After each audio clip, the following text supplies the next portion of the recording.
ઉદ્ગીત 11 મહારાજના શરીરમાં ટૂંટિયું પ્રવેશે છે. આષાઢી સંવત 1876-77 ઈસવીસન 1820. બ્રહ્માનંદ સ્વામી માંદા થાય છે. આ અરસામાં એક દિવસ બ્રહ્માનંદ સ્વામી માંદા પડ્યા. મહારાજ તેમને કાયમ પોતાની સાથે જ રાખતા. બ્રહ્માનંદ સ્વામી પણ મહારાજ ક્યારેક ઉદાસ થાય તો પોતાની આગવી ચારણી રીતથી મહારાજની ઉદાસીનતા ટાળી દેતા. બ્રહ્માનંદ સ્વામીને એકાએક મંદવાડ વધી ગયો. મહારાજ તેમની બહુ જ સંભાળ રાખતા. છતાં હરજી ઠક્કરને સ્વામીનો મંદવાડ જોઈ લાગ્યું કે સ્વામીનો મંદવાડ થોડા દિવસમાં અસાધ્ય બની ગયો છે. તેમને ચિંતા થવા લાગી. તેમણે બાપુ દાદા ખાચરને તથા બહેનોને વાત કરી. સૌએ મહારાજને વિનંતી કરી. મહારાજે ઊંચું જોઈને કહ્યું, દાદા ખાચર, બ્રહ્માનંદ સ્વામીનું આયુષ્ય પૂરું થઈ ગયું છે, એટલે હવે ધામમાં જશે. આ સાંભળી સૌ શોકાતુર બની ગયા. બાપુ દાદા ખાચરે મહારાજને પ્રાર્થના કરી, મહારાજ, સ્વામીને રાખવા તે આપના હાથમાં છે. તેમના દ્વારા સત્સંગમાં ઘણો સમાસ થાય છે, તો આપ તેમને હમણાં ધામમાં ન લઈ જશો. મહારાજે કહ્યું, દાદા, સ્વામીનું આયુષ્ય પૂરું થઈ ગયું છે. કાળ તો કાળનું કામ કરશે જ, પરંતુ તમારે સૌને જો સ્વામીને રાખવાની ઈચ્છા હોય તો સૌ પોતાની આવરદામાંથી થોડી થોડી આવરદા સ્વામીને આપે તો સ્વામી રહે. તે સાંભળી દરબારમાં બહેનોએ તરત જ સંકલ્પ કર્યો. પોતાના આયુષ્યમાંથી કોઈએ 2 વર્ષ તો કોઈએ 5 વર્ષ, કોઈએ મહિના તો કોઈએ દિવસો આપ્યા. સરવાળે કુલ 12 વર્ષનું આયુષ્ય થયું. મહારાજ તેમની સૌની સ્વામી પ્રત્યેની આવી આત્મબુદ્ધિ જોઈ પ્રસન્ન થયા. પછી બોલ્યા, તમારો સૌનો આવો ભાવ છે તો સ્વામીને હવે અમે રાખીશું. મહારાજના સંકલ્પથી બ્રહ્માનંદ સ્વામી સાજા થવા માંડ્યા. થોડા દિવસ પછી તો પૂર્વવત એકદમ સ્વસ્થ થઈ ગયા. ગઢપુરમાં મહારાજ પ્રાગજી દવે પાસે રોજ શ્રીમદ ભાગવત વંચાવતા. વળી ઉત્તમ રાજાના ઉગમણા 12ના 2 ભવન નવેસરથી બનાવવાનો પણ મહારાજે પ્રારંભ કરાવ્યો. આ કામ માટે માણસાથી ગંગારામ સુથારને બોલાવ્યા ને ઉનાવાથી હરખા સુથારને બોલાવ્યા. ગોંડલના કડિયા દેવરાજ તો ગઢપુરમાં જ રહેતા હતા. તેમને પણ આ સેવામાં મહારાજે લગાડી દીધા. આષાઢી સંવત 1876ના ચૈત્ર સુદ નવમીનો ઉત્સવ મહારાજે ગઢપુરમાં જ કર્યો. ઉત્સવ પછી મહારાજે નિત્યાનંદ સ્વામીને તથા ચૈતન્યાનંદ સ્વામીને સુરત જવા કહ્યું અને પાર્ષદને કહ્યું, હમણાં ને હમણાં દાદા ખાચરને બોલાવો. પાર્ષદ તરત જ ત્યાંથી ગયા. દરબારમાં તપાસ કરી પણ દાદા બાપુ ત્યાં ન હતા. પછી ડેલીએ આવ્યા. ત્યાં દાદા બાપુ ડેલીમાં બેસી વતું કરાવતા હતા. પાર્ષદે કહ્યું, બાપુ, મહારાજ આપને હમણાં ને હમણાં જ બોલાવે છે. તે સાંભળી દાદા ખાચરે પોતાનો સાફો મોઢા ઉપર મીટી દીધો અને તરત જ અડધી હજામતે ઉઠીને મહારાજ પાસે ગયા. મહારાજે તેમને આ રીતે આવેલા જોઈ પૂછ્યું, દાદા શું કરતા હતા? મહારાજ, વતું કરાવતો હતો, પણ આપે બોલાવ્યો એટલે આવી ગયો છું. શી આજ્ઞા છે મહારાજ? મહારાજ તેમને આ રીતે આવેલા જોઈ હસવા લાગ્યા. તેમની આંખો હર્ષના અશ્રુથી ભીની થઈ ગઈ. તેમણે કહ્યું, દાદા, વતું પૂરું કરાવી સ્નાન કરીને પછી જ આવવું હતું ને? એવડી કાંઈ ઉતાવળ ન હતી. મહારાજ, એટલો વિલંબ થાય ને આપને રાહ જોવી પડે ને?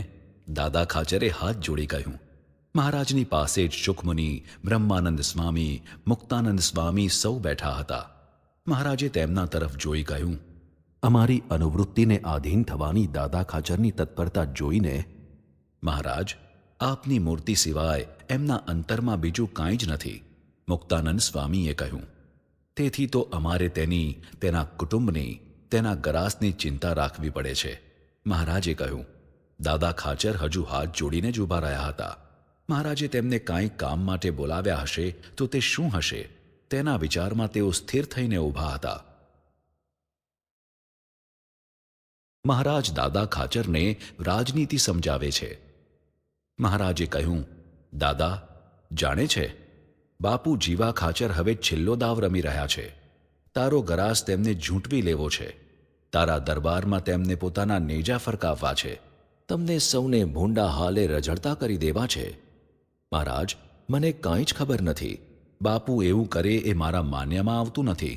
દાદા ખાચરે હાથ જોડી કહ્યું, દાદા ખાચર, તમે તો રાજા છો. એક રાજવી તરીકે તમારા રાજ્યનું, તમારી પ્રજાનું રક્ષણ કરવું એ તમારી ફરજ છે. તેને માટે રાજનીતિના પાઠ ભણવા પડે સામ દામ ભેદ અને દંડની નીતિ અપનાવવી પડે. માણસો એવા રાખવા પડે કે જે ગુપ્તચરનું કામ કરે અને તમને ક્ષણે ક્ષણે રાજ્યમાં શું બની રહ્યું છે તેની ખબર આપે. તમે તો જાણે રાજ્યમાં કાંઈ બનતું જ નથી એવા નિશ્ચિંત ભાવે ફક્ત સેવા અને ભજનમાં જ રચ્યા પચ્યા રહો છો. પરંતુ રાજાનો તમારો ધર્મ સમજો અને સંભાળો. મહારાજે જરા સખ્તાઈથી કહ્યું. દાદા ખાચર હજી હાથ જોડી નીચું જોઈ ઊભા હતા. મહારાજા જોઈ વધારે ગુસ્સે થયા. રાજ્ય જશે તો રજળી જશો, પછી ક્યાં જશો, શું ખાશો, તેની કાંઈ ચિંતા મનમાં થાય છે? પરંતુ દાદા બાપુ એ જ સ્થિરતાથી મૌન સેવી ઊભા હતા. મુક્તાનંદ સ્વામીએ ધીરેથી કહ્યું, મહારાજ, એમના અંતરમાં તો કેવળ આપની મૂર્તિ જ છે. પછી તેમને શેની ચિંતા હોય? રામ હોય ત્યાં કામ ન હોય, ને કામ હોય ત્યાં રામ ન હોય. એમણે તો આપને જ અંતરમાં રાખ્યા છે. આપના વચને ઊભા સુકાય છે. પછી ચિંતા એ શા માટે કરે? ચિંતા તો આપને જ કરવાની હોય ને. મહારાજ શાંતિથી સાંભળતા હતા. તેમનું હૈયું દાદા ખાચરની આ આત્મસમર્પણની અપૂર્વ ભક્તિથી ઉલ્લાસતું હતું. પરંતુ તે ભાવ તેમણે અંતરમાં છુપાવી રાખ્યો હતો. મુક્તાનંદ સ્વામીએ ફરી મહારાજને કહ્યું, મહારાજ, ભીષ્મ પિતાએ જ્યારે અર્જુનનો વધ કરવાની પ્રતિજ્ઞા કરી ત્યારે પાંડવોની છાવણીમાં હાહાકાર પ્રવર્તી ગયો હતો. શ્રીકૃષ્ણ પણ ચિંતાતુર બની અર્જુનની છાવણીમાં તેને આશ્વાસન આપવા ગયા. પરંતુ ત્યાં તો તેમણે જોયું કે અર્જુનજી તો ગાઢ નિદ્રામાં હતા. તેમને આશ્ચર્ય થયું. અર્જુનને ઢંઢોળ્યા. અર્જુન જાગ્યા. સામે શ્રીકૃષ્ણને જોઈ એકદમ બેઠા થઈ ગયા. અહો પ્રભુ, આપ અત્યારે? તેમણે કહ્યું, હા, અત્યારે અર્જુન. ભીષ્મની પ્રતિજ્ઞા સાંભળી? તમારી છાવણીમાં બધે હાહાકાર પ્રવર્તી ગયો છે અને તું કેમ ઊંઘે છે? આ સાંભળી અર્જુન હસ્યા. તેમણે કહ્યું, પ્રભુ, આપ જાગો છો એટલે જ હું ઊંઘી શકું છું. મહારાજ સાંભળતા હતા. તેમણે કહ્યું, સ્વામી, સમજાયું? દાદાની ચિંતા અમારે માથે છે એમ જ ને? હા મહારાજ, આપ જ તેમની ચિંતા રાખો છો ને. મુક્તાનંદ સ્વામીએ કહ્યું, તો સાંભળો સ્વામી, બાપુ જીવા ખાચરે 2000 માણસો ભેગા કર્યા છે. મોટું ધીંગાણું થવાનું છે. એ બહાને ભાવનગરથી પણ આરબો બોલાવ્યા છે. કાલે તો તે અહીં હલ્લો કરશે. કદાચ દાદાના ભાગના ગામોનો પણ કબજો લઈ લે. મહારાજે કહ્યું. તેમના મુખ ઉપર ચિંતાના, દુઃખના ભાવ હતા. દાદાનો શેરડીનો વાડ સળગાવ્યો. એટલામાં મેઘજી અને હસન ત્યાં આવ્યા. તેમણે કહ્યું, મહારાજ, ગજબ થઈ ગયો. લક્ષ્મીવાડીમાં આપણો આખો શેરડીનો વાડ કોઈએ સળગાવી દીધો છે. અમે હમણાં જ જોઈને આવ્યા. બધું ભડકે બળે છે. આ વાત સાંભળી મહારાજની આંખો લાલ થઈ ગઈ. તેઓ એકદમ ઊભા થઈ ગયા. તેમણે એક હાથની હથેળીમાં બીજા હાથની મુઠ્ઠી જોરથી મારતા કહ્યું, બાપુ જીવા ખાચરને અમારે ધ્રુસી સ્વરૂપ બતાવવું પડશે. તેમણે અમારી સેવા કરી છે. તે સેવાના પુણ્ય અમને આડા આવતા હતા. પણ આજે અમારા પરમ ભક્ત દાદા ખાચરના દ્રોહથી એ પુણ્ય બળી ગયા. જીવા ખાચરના સત્સંગના સંસ્કાર પરવારી બેઠા છે. એટલું કહ્યું ત્યાં તો સોમબા ફોઈ, સારંગપુરના જીવા ખાચર, સોમલો ખાચર અને બીજા પાર્ષદો આવી ગયા. તેમણે કહ્યું, મહારાજ, દરબારગઢની ડેલીએ કાઠીઓ તથા આરોબોનું ટોળું હોકારા ને પડકારા કરે છે. માટે ઝટ હુકમ કરો. અત્યારે અમે જે કહીએ તે જ તમારો ધર્મ. મહારાજ તરત જ ઊભા થયા. પોતે કસુંબલ વસ્ત્રો પહેર્યા, તલવાર ઢાલ બાંધ્યા. દાદા ખાચરને કહ્યું, તમે હમણાં સારંગપુર જાઓ. અહીંનો મામલો અમે સંભાળી લઈશું. તે સાંભળી દાદા ખાચરે કહ્યું, મહારાજ, ક્ષત્રિયનો ધર્મ છે કે આવો પ્રસંગ આવે ત્યારે સામે છાતીના ઘા લેવા, પણ ભાગી ન જવું. સાચો ક્ષત્રિય તો આવા ધીંગાણાની રાહ જોઈને બેઠો હોય, અને આપ મને સારંગપુર જવાનું કહો છો. મહારાજે તરત જ કહ્યું, દાદા, અત્યારે અમે જે કહીએ તે જ તમારો ધર્મ. માટે અમારી આજ્ઞા પાળીને 2 સારા પાર્ષદો લઈ તમે સારંગપુર ચાલ્યા જાઓ. દાદા ખાચરને મહારાજની આજ્ઞા માનવી પડી. ભાંગેલે હૈયે પોતાના જ રાજ્ય ઉપર આવેલી આફતને અવગણીને, આ લોકની દ્રષ્ટિએ પોતાની પ્રતિષ્ઠાને ધક્કો પહોંચાડીને તેમને ગરડા છોડવું પડ્યું. એટલામાં મહારાજ શસ્ત્રસજ્જ થઈ તૈયાર થઈ ગયા. ત્યારે સોમલા ખાચરે કહ્યું, મહારાજ, આપને બહાર નીકળવાની જરૂર નથી. ફક્ત અમને આશીર્વાદ આપો. એટલે મહારાજે કહ્યું, સોમલા, તમે બધા તો નિમિત્ત છો. તમારા દ્વારા અમારે દાદાનું રક્ષણ કરવું છે. તમને સૌને અમારા આશીર્વાદ છે. સમરાંગણમાં પટા ખેલતા શત્રુઓના માથા તમારી તલવારોના ઝાટકાથી ટપોટપ ઉડવા માંડશે. માટે કરો કંકુના. જય સ્વામિનારાયણ. સૌએ જય સ્વામિનારાયણનો ઘોષ ઝીલ્યો. કાઠી શૂરવીરો તૈયાર થઈ ગયા. સચ્ચિદાનંદ સ્વામીએ હળ લીધું. બીજા સંતો ધોકા, ગેડીઓ, લાકડીઓ લઈને તૈયાર થઈ ગયા. તે જોઈ મહારાજે કહ્યું, તમારામાં બ્રહ્મચર્ય છે, અમારા સ્વરૂપની નિષ્ઠા છે, ભક્તિ છે, તેનું બળ રાખજો. સામાવાળા તો સૌ ચીંથરે હાલ છે. દારૂ, ગાંજો અને અફીણના કેફમાં મરેલા મરદા જેવા છે. એમ કહી મહારાજે તેમને રણસંગ્રામમાં જવા વિદાય આપી. કાઠી શૂરવીરો દરવાજે આવ્યા અને જય સ્વામિનારાયણ કહી દરવાજાના તોતિંગ બારણા ઉઘાડ્યા. બારણા ઉઘડવાનો અવાજ થયો અને આરબ સૈનિકો એકી સાથે બંદૂકો ફોડવાની તૈયારી કરવા જામગરી સળગાવવા માંડ્યા. એટલામાં તો કાઠીઓ જય સ્વામિનારાયણનો ઘોષ કરતાં તેમના ઉપર તૂટી પડ્યા. આરબોની બંદૂકોની જામગરી સળગી નહીં અને સૌના હાથમાંથી બંદૂકો પડી ગઈ. આ અચાનક હલ્લાથી તે બધા ગભરાયા. બંદૂકધારી કાઠી ભક્તો જામગરી સળગાવી તૈયાર જ ઊભા હતા. તેમણે બંદૂકો છોડી. આરબો કાઠીઓની બંદૂકોમાંથી તડાતડ છૂટતી ગોળીઓથી વિંધાવા માંડ્યા. તે જોઈ કાઠી ભક્તો હસતા હસતા બોલ્યા, તમારા ધણીના રાજ્ય આમ સાચવો છો ને? આ કાંઈ ટપાટપી કરવાની નથી.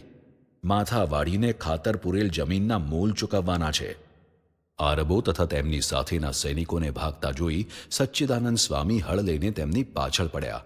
આવડા મોટા હળને ખભે રાખીને ફેરવતા 6.5 હાથ ઊંચા અને શરીરે કદાવરા સાધુને જોઈ ભાગતા શૂરવીરોના રામ રમી ગયા. કાઠી ભક્તોએ પણ તેમની રમત બતાવી. બધા આરબો વેર વિખેર થઈ ગયા. સૌ ભાગ્યા. કોઈક સંતાઈ ગયા અને કોઈક માફી માગવા કાઠી ભક્તોના પગમાં પડી ગયા. કદાચ 100-200ના માથા વધેરાઈ ગયા હોત તો પણ દાદાની રક્ષા માટે ઓછું ન હતું.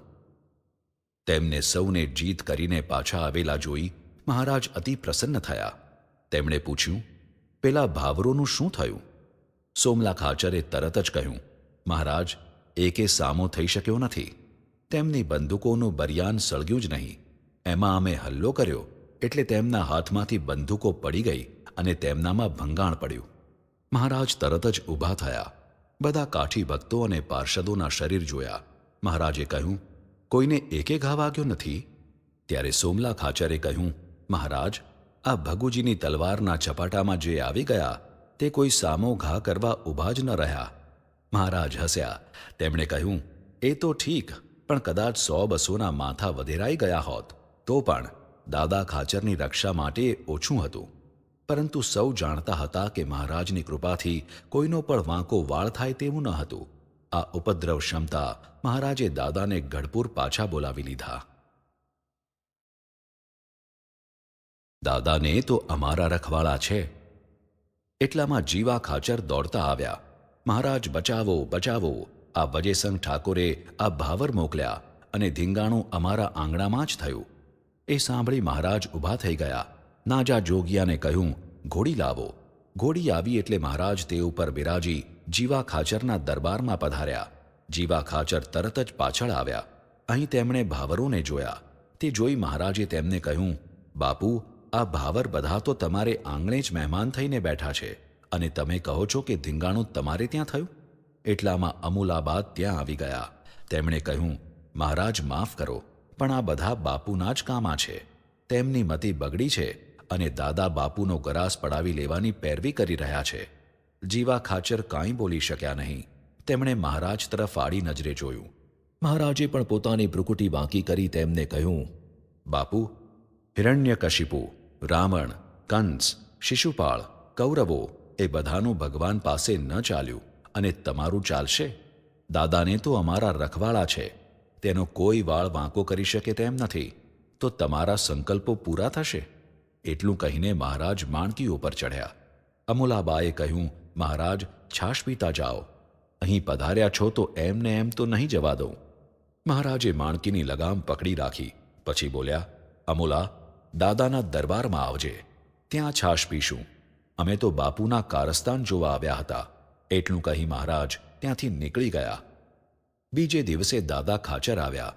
તેમને લઈ મહારાજ ગઢપુરથી નીકળી ગયા. મહારાજ ઝિંઝાવદર પધાર્યા ત્યારે ખબર પડી કે મિસ્ટર બોલ્ટનનો પણ ત્યાં મુકામ હતો.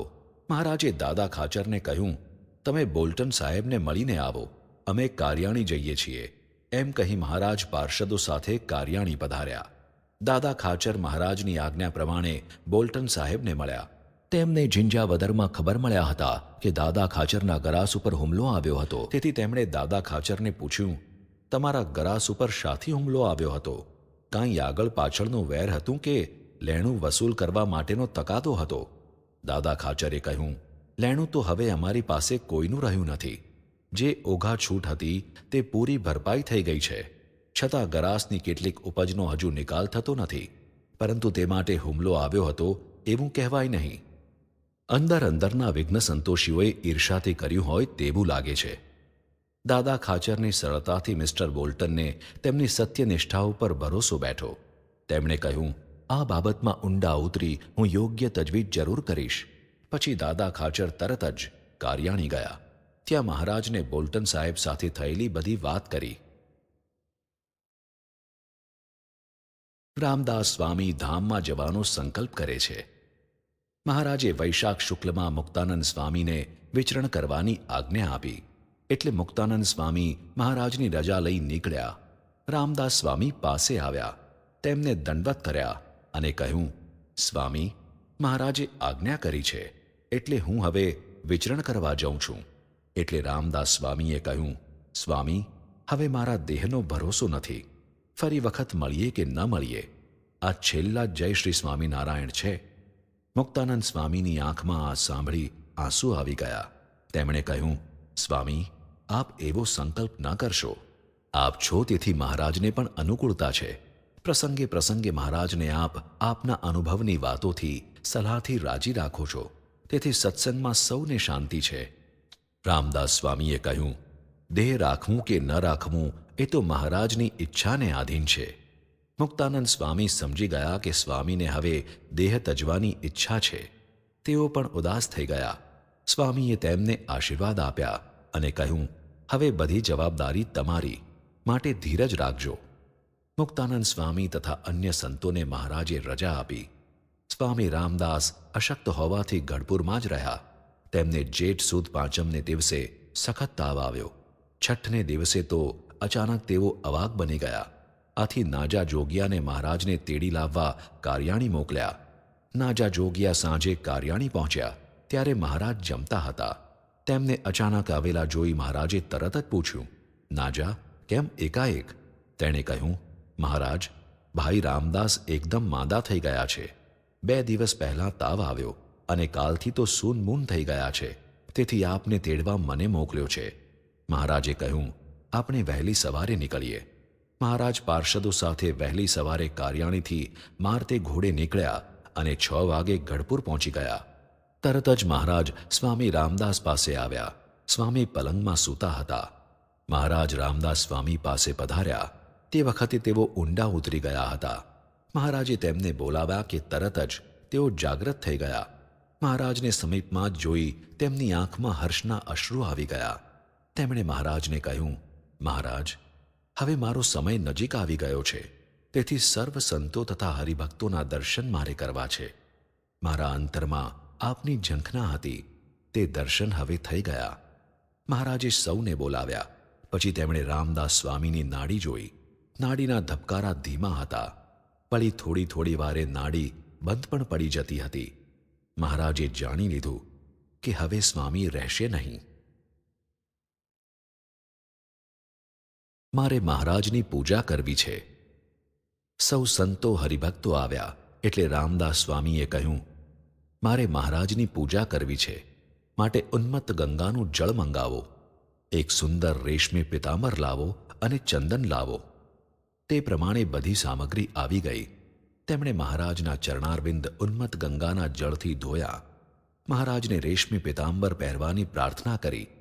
પછી મહારાજના કપાળમાં ચંદનની અર્ચા કરી પુષ્પના હાર પહેરાવ્યા. દાડમ, દ્રાક્ષ, કેળા વગેરે મહારાજને અર્પણ કર્યા અને મહારાજની આરતી ઉતારી. આટલી વિધિ કરી એટલે તેઓ થાકી ગયા. મહારાજે તેમને કહ્યું, સ્વામી, હવે સૂઈ જાઓ, અમે અહીં જ છીએ. તેમણે કહ્યું, મહારાજ, આપની મૂર્તિ અંતરમાં ઉતારવી છે. અને આ સંતો હરિભક્તોને મારે છેલ્લી શીખ આપવી છે. મહારાજ તેમનો ભાવ જોઈ હસ્યા. તેમણે કહ્યું, ભલે, તમારે જે કહેવું હોય તે કહો. આ શ્રીહરિ સર્વોપરી છે, તેમનાથી પર કોઈ નથી. એટલે રામદાસ સ્વામી ત્યાં બેઠેલા સર્વે સંતો હરિભક્તોને ઉદ્દેશીને બોલ્યા, સંતો, હરિભક્તો, સૌ સાંભળો. મને ઘણી વખત સંતો પૂછતા કે આ મહારાજ એ જ શ્રી કૃષ્ણ છે કે કેમ, પરંતુ એ પ્રશ્નનો હું ઉત્તર આપતો ન હતો, કારણ કે હું કહું અને મારી વાત મનાય નહીં અને અનાદર થાય તેનું પાપ તેમને લાગે. પણ આજે હવે મારો સમય નજીક આવી ગયો છે. મહારાજ પણ મને અક્ષરધામમાં લઈ જવા માટે પધાર્યા છે. તો તમો હવે મારી આ વાત સાંભળી લ્યો અને સમજીને અંતરમાં ઉતારી લ્યો, નહીં તો સત્સંગમાં રહેવા છતાં પ્રાપ્તિમાં મોટી ખોટ આવી જશે. એટલું બોલતા તેઓ થાકી ગયા. મહારાજે તેમને કહ્યું, સ્વામી, તમે જે સમજો છો તે વખત આવે જે મુમુક્ષુ હશે તેને સમજાશે. તમને થાક ઘણો લાગ્યો છે, તેથી સૌ સંતો હવે ભજન કરે. એટલે સ્વામીએ કહ્યું, મહારાજ, આપનું સ્વરૂપ યથાર્થ સમજીને ભજન કરશે તો જે ભજનનું ફળ તેમને મળશે, નહીં તો તેમની સમજણ પ્રમાણે ગતિ થશે. માટે આજે તો મને કહેવા દો. એટલું કહીને તેમણે શરૂ કર્યું, સાંભળો સંતો, આ શ્રીજી મહારાજ આપણી સમક્ષ મનુષ્ય જેવા દેખાય છે, પરંતુ સાક્ષાત પરાત્પર પુરુષોત્તમ નારાયણ સર્વોપરી અને સર્વ અવતારોના અવતારી છે. રામકૃષ્ણાદિક સર્વે અવતારોના પણ કારણ છે. કાળ અને માયાના નિયંતા છે. અલૌકિક શક્તિએ યુક્ત છે. કલ્યાણકારી ગુણોના સમુદ્રરૂપ છે. તેથી મહારાજની જો તમે સર્વ અવતારના અવતારી સમજશો તો જ તમારું આત્યંતિક કલ્યાણ થશે. આ શ્રીહરિ સર્વોપરી છે, તેમનાથી પર કોઈ નથી, એમ હું જાણું છું. આમાં જો હું લગારે પણ અસત્ય બોલતો હોઉં તો આ 500 પરમહંસોના મને સમ છે. એટલું જ નહીં, પરંતુ આ બ્રહ્માંડ ભાગ્યાનું પણ પાપ મારે માથે છે. રામદાસ સ્વામી ધામમાં જાય છે. રામદાસ સ્વામી આટલું બોલ્યા ત્યાં એકદમ થાકી ગયા. તેઓ શ્વાસ લેવા સ્તંભ્યા. પછી મહારાજને કહ્યું, પ્રભુ, આપના ચરણારવિંદ મારી છાતીમાં આપો. ત્યારે મહારાજે તેમને કહ્યું, તમે તો સર્વ મુનિઓમાં શ્રેષ્ઠ છો અને વળી મારા ગુરુભાઈ છો, માટે તમારી છાતીમાં મારા ચરણારવિંદ ન અપાય. રામદાસભાઈએ તરત જ મહારાજના ચરણારવિંદનો સ્પર્શ કર્યો અને બોલ્યા, આપ તો ગુરુના પણ ગુરુ છો, માટે જેમ બીજા સંતો હરિભક્તોને તેમની છાતીમાં ચરણારવિંદ આપો છો તેમ મને પણ આપો. મહારાજે તેમની ભક્તિ જોઈ તેમની છાતીમાં પોતાના ચરણારવિંદ પધરાવ્યા. સ્વામીને શાંતિ થઈ. પછી સાકરનું પાણી મંગાવી મહારાજે થોડું પીધું. તે પ્રસાદીનું પાણી રામદાસ સ્વામીને પાયું. મહારાજે પછી કીર્તન શરૂ કરાવ્યા. આષાઢી સંવત 1876ના પ્રથમ જેઠ સુદ એકાદશીને દિવસે મહારાજની સ્મૃતિ કરતા કરતાં રામદાસ સ્વામી ધામમાં પધાર્યા. મહારાજે રામદાસ સ્વામીના દેહને શુદ્ધ જળથી સ્નાન કરાવરાવ્યું. તેમના શરીરે મહારાજે કેસર મિશ્રિત ચંદનનો લેપ કર્યો. તેમની આરતી ઉતારી. ત્યારબાદ તેમનો દેહ વિમાનમાં પધરાવીને સૌ સંતો હરિભક્તો ઉત્સવ કરતા ચાલ્યા. તેમના દેહને અગ્નિ સંસ્કાર કર્યો. અંત્યેષ્ટિ વિધિ બાદ ઘેલામાં સ્નાન કરી સૌ દરબારમાં આવ્યા. મહારાજે રામદાસ સ્વામીની સત્સંગ સેવાને અંજલિ આપી. નિર્જીવ સત્સંગમાં મોક્ષ કરવાની શક્તિ રહેતી નથી. લગભગ 1 મહિનાથી વિચરણમાં નીકળેલા મુક્તાનંદ સ્વામીને રામદાસ સ્વામી ધામમાં પધાર્યા તે સમાચાર ઇટોલામાં મળ્યા. આ સમાચાર સાંભળી તેઓ બહુ જ દિલગીર થઈ ગયા. તેમણે પોતાના સંત મંડળને કહ્યું, રામદાસ સ્વામી સત્સંગના સ્તંભ સમાન હતા. સત્સંગની મર્યાદાનું તેઓ યથાર્થ પાલન કરતા. સત્સંગમાં મહારાજે બાંધેલી મર્યાદા જે યથાર્થ રાખે અને રખાવે તે સંત હોય કે હરિભક્ત હોય પણ સત્સંગના સ્તંભ સમાન ગણાય. મર્યાદા તૂટી એટલે સત્સંગ નિર્જીવ થઈ જાય છે. એ પ્રકારના નિર્જીવ સત્સંગમાં મોક્ષ કરવાની શક્તિ રહેતી નથી. મુક્તાનંદ સ્વામી તરત ત્યાંથી નીકળી ગયા અને અટલાદરા આવ્યા. અહીં ભક્તો જીજીબાઈ, વિઠ્ઠલભાઈ, નરહરિદાસ, કાશીદાસ તેમજ બારૈયા જોરાભાઈ વગેરે સ્વામી પધાર્યા તેથી ખૂબ પ્રસન્ન થયા. પરંતુ સ્વામીને રોકાવું ન હતું. ગઢપુર જવાની ઉતાવળ હતી, તેથી તેમની રસોઈ જમી તરત જ સ્વામી ત્યાંથી નીકળી ગયા. સાકંદરા થઈ ઉમરેઠ પધાર્યા. ત્યાંથી વરતાલ થઈ 5 દિવસે ગઢપુર પધાર્યા. તે વખતે વરસાદ ખૂબ થયો. મુક્તમુનિ આવ્યા છે તે સાંભળી મહારાજ અક્ષર ઓરડીમાંથી એકદમ બહાર પધાર્યા. સ્વામી તેમને દંડવત કરવા લાગ્યા, પરંતુ મહારાજે તેમને પકડી લીધા અને ખૂબ ભાવથી ભેટ્યા. પોતાના કંઠમાં ફૂલનો હાર હતો તે મુક્તાનંદ સ્વામીને પહેરાવ્યો. મુક્તમુનિએ રામદાસભાઈના અક્ષરવાસ અંગે શ્રીહરિ પાસે દિલગીરી વ્યક્ત કરી. શ્રીહરિએ રામદાસભાઈને શુદ્ધ નિષ્ઠાના ગુણ ગાઈ તેમની સ્મૃતિ કરી. પછી મહારાજે મુક્તાનંદ સ્વામીના વિચરણ અંગે પૃચ્છા કરી. સુરતના સત્સંગના સમાચાર પણ પૂછ્યા. મુક્તાનંદ સ્વામીએ વિગતવાર સમાચાર આપ્યા. ત્યાંના અર્દેશર કોટવાલના ગુરુ મુનિ બાવાને સત્સંગ પ્રત્યે દ્વેષ છે, તેથી કોટવાલ ભાવિક હોવા છતાં સત્સંગ તરફ વળી શકતા નથી તે વાત પણ કહી. મહારાજે કહ્યું, આપણે બ્રહ્મ મુનિને સુરત મોકલીશું. તે તેમની ચારણી વિદ્યાના બળથી મુનિ બાવાને સત્સંગ કરાવશે. મુનિ બાવા ભાવિક છે, પરંતુ બીજાના શબ્દોથી ભરમાયા છે અને સત્ય શોધવાની દ્રષ્ટિ રાખી નથી, પરંતુ બ્રહ્મમુનિ તેમને સત્ય સમજાવી દેશે. મુક્તાનંદ સ્વામી આ સાંભળી રાજી થયા. તેમણે કહ્યું, મહારાજ, તો ગઢ પડે, આપણે પાડવો જ છે. મહારાજે હસતા હસતા કહ્યું, દેહ રહે તેવું લાગતું નથી. આ વખતે વૈશાખ જેઠનો તાપ આકરો હતો. સૂર્ય જાણે પ્રલયના અગ્નિ જેવો તપતો હતો. તેથી મહારાજ અક્ષર ઓરડીની બહાર નીકળ્યા નહીં. અક્ષર ઓરડીના બારણા અને બારીઓ ઉપર વીરણના પડદા ગોઠવી દીધા હતા. તેના ઉપર પાર્ષદો પાણી છાંટીને ભીના રાખતા હતા, એટલે અંદર ઠંડક રહેતી. જેઠ સુદ બારસના દિવસે મહારાજની અસ્વસ્થતા વધી ગઈ. મહારાજની અકળામણ જોઈ સેવકો અને સંતો પણ અકળાયા. મુક્તાનંદ સ્વામી તથા બ્રહ્માનંદ સ્વામી મહારાજ પાસે આવ્યા. મુક્તાનંદ સ્વામીએ મહારાજના કપાળ ઉપર હાથ મૂક્યો. ધગેલ લોઢીના જેવો તાપ મહારાજના કપાળ ઉપર જણાયો. સ્વામી મહારાજની આ પ્રકૃતિથી એકદમ ઢીલા થઈ ગયા. બ્રહ્મમુનિ પણ પોતાની અખૂટ ધીરજ સાચવી શક્યા નહીં. એટલામાં મહારાજે કહ્યું, સ્વામી, હવે દેહ રહે એવું લાગતું નથી. આ જેઠ તપે છે, તેમાં કપરા કાળની આગાહી છે. ઘણાના પ્રાણ લેશે. પણ મહારાજ, આપની પાસે તો કાળનું કાંઈ ચાલતું નથી. આપ શા માટે ઉદાસ થાવ છો?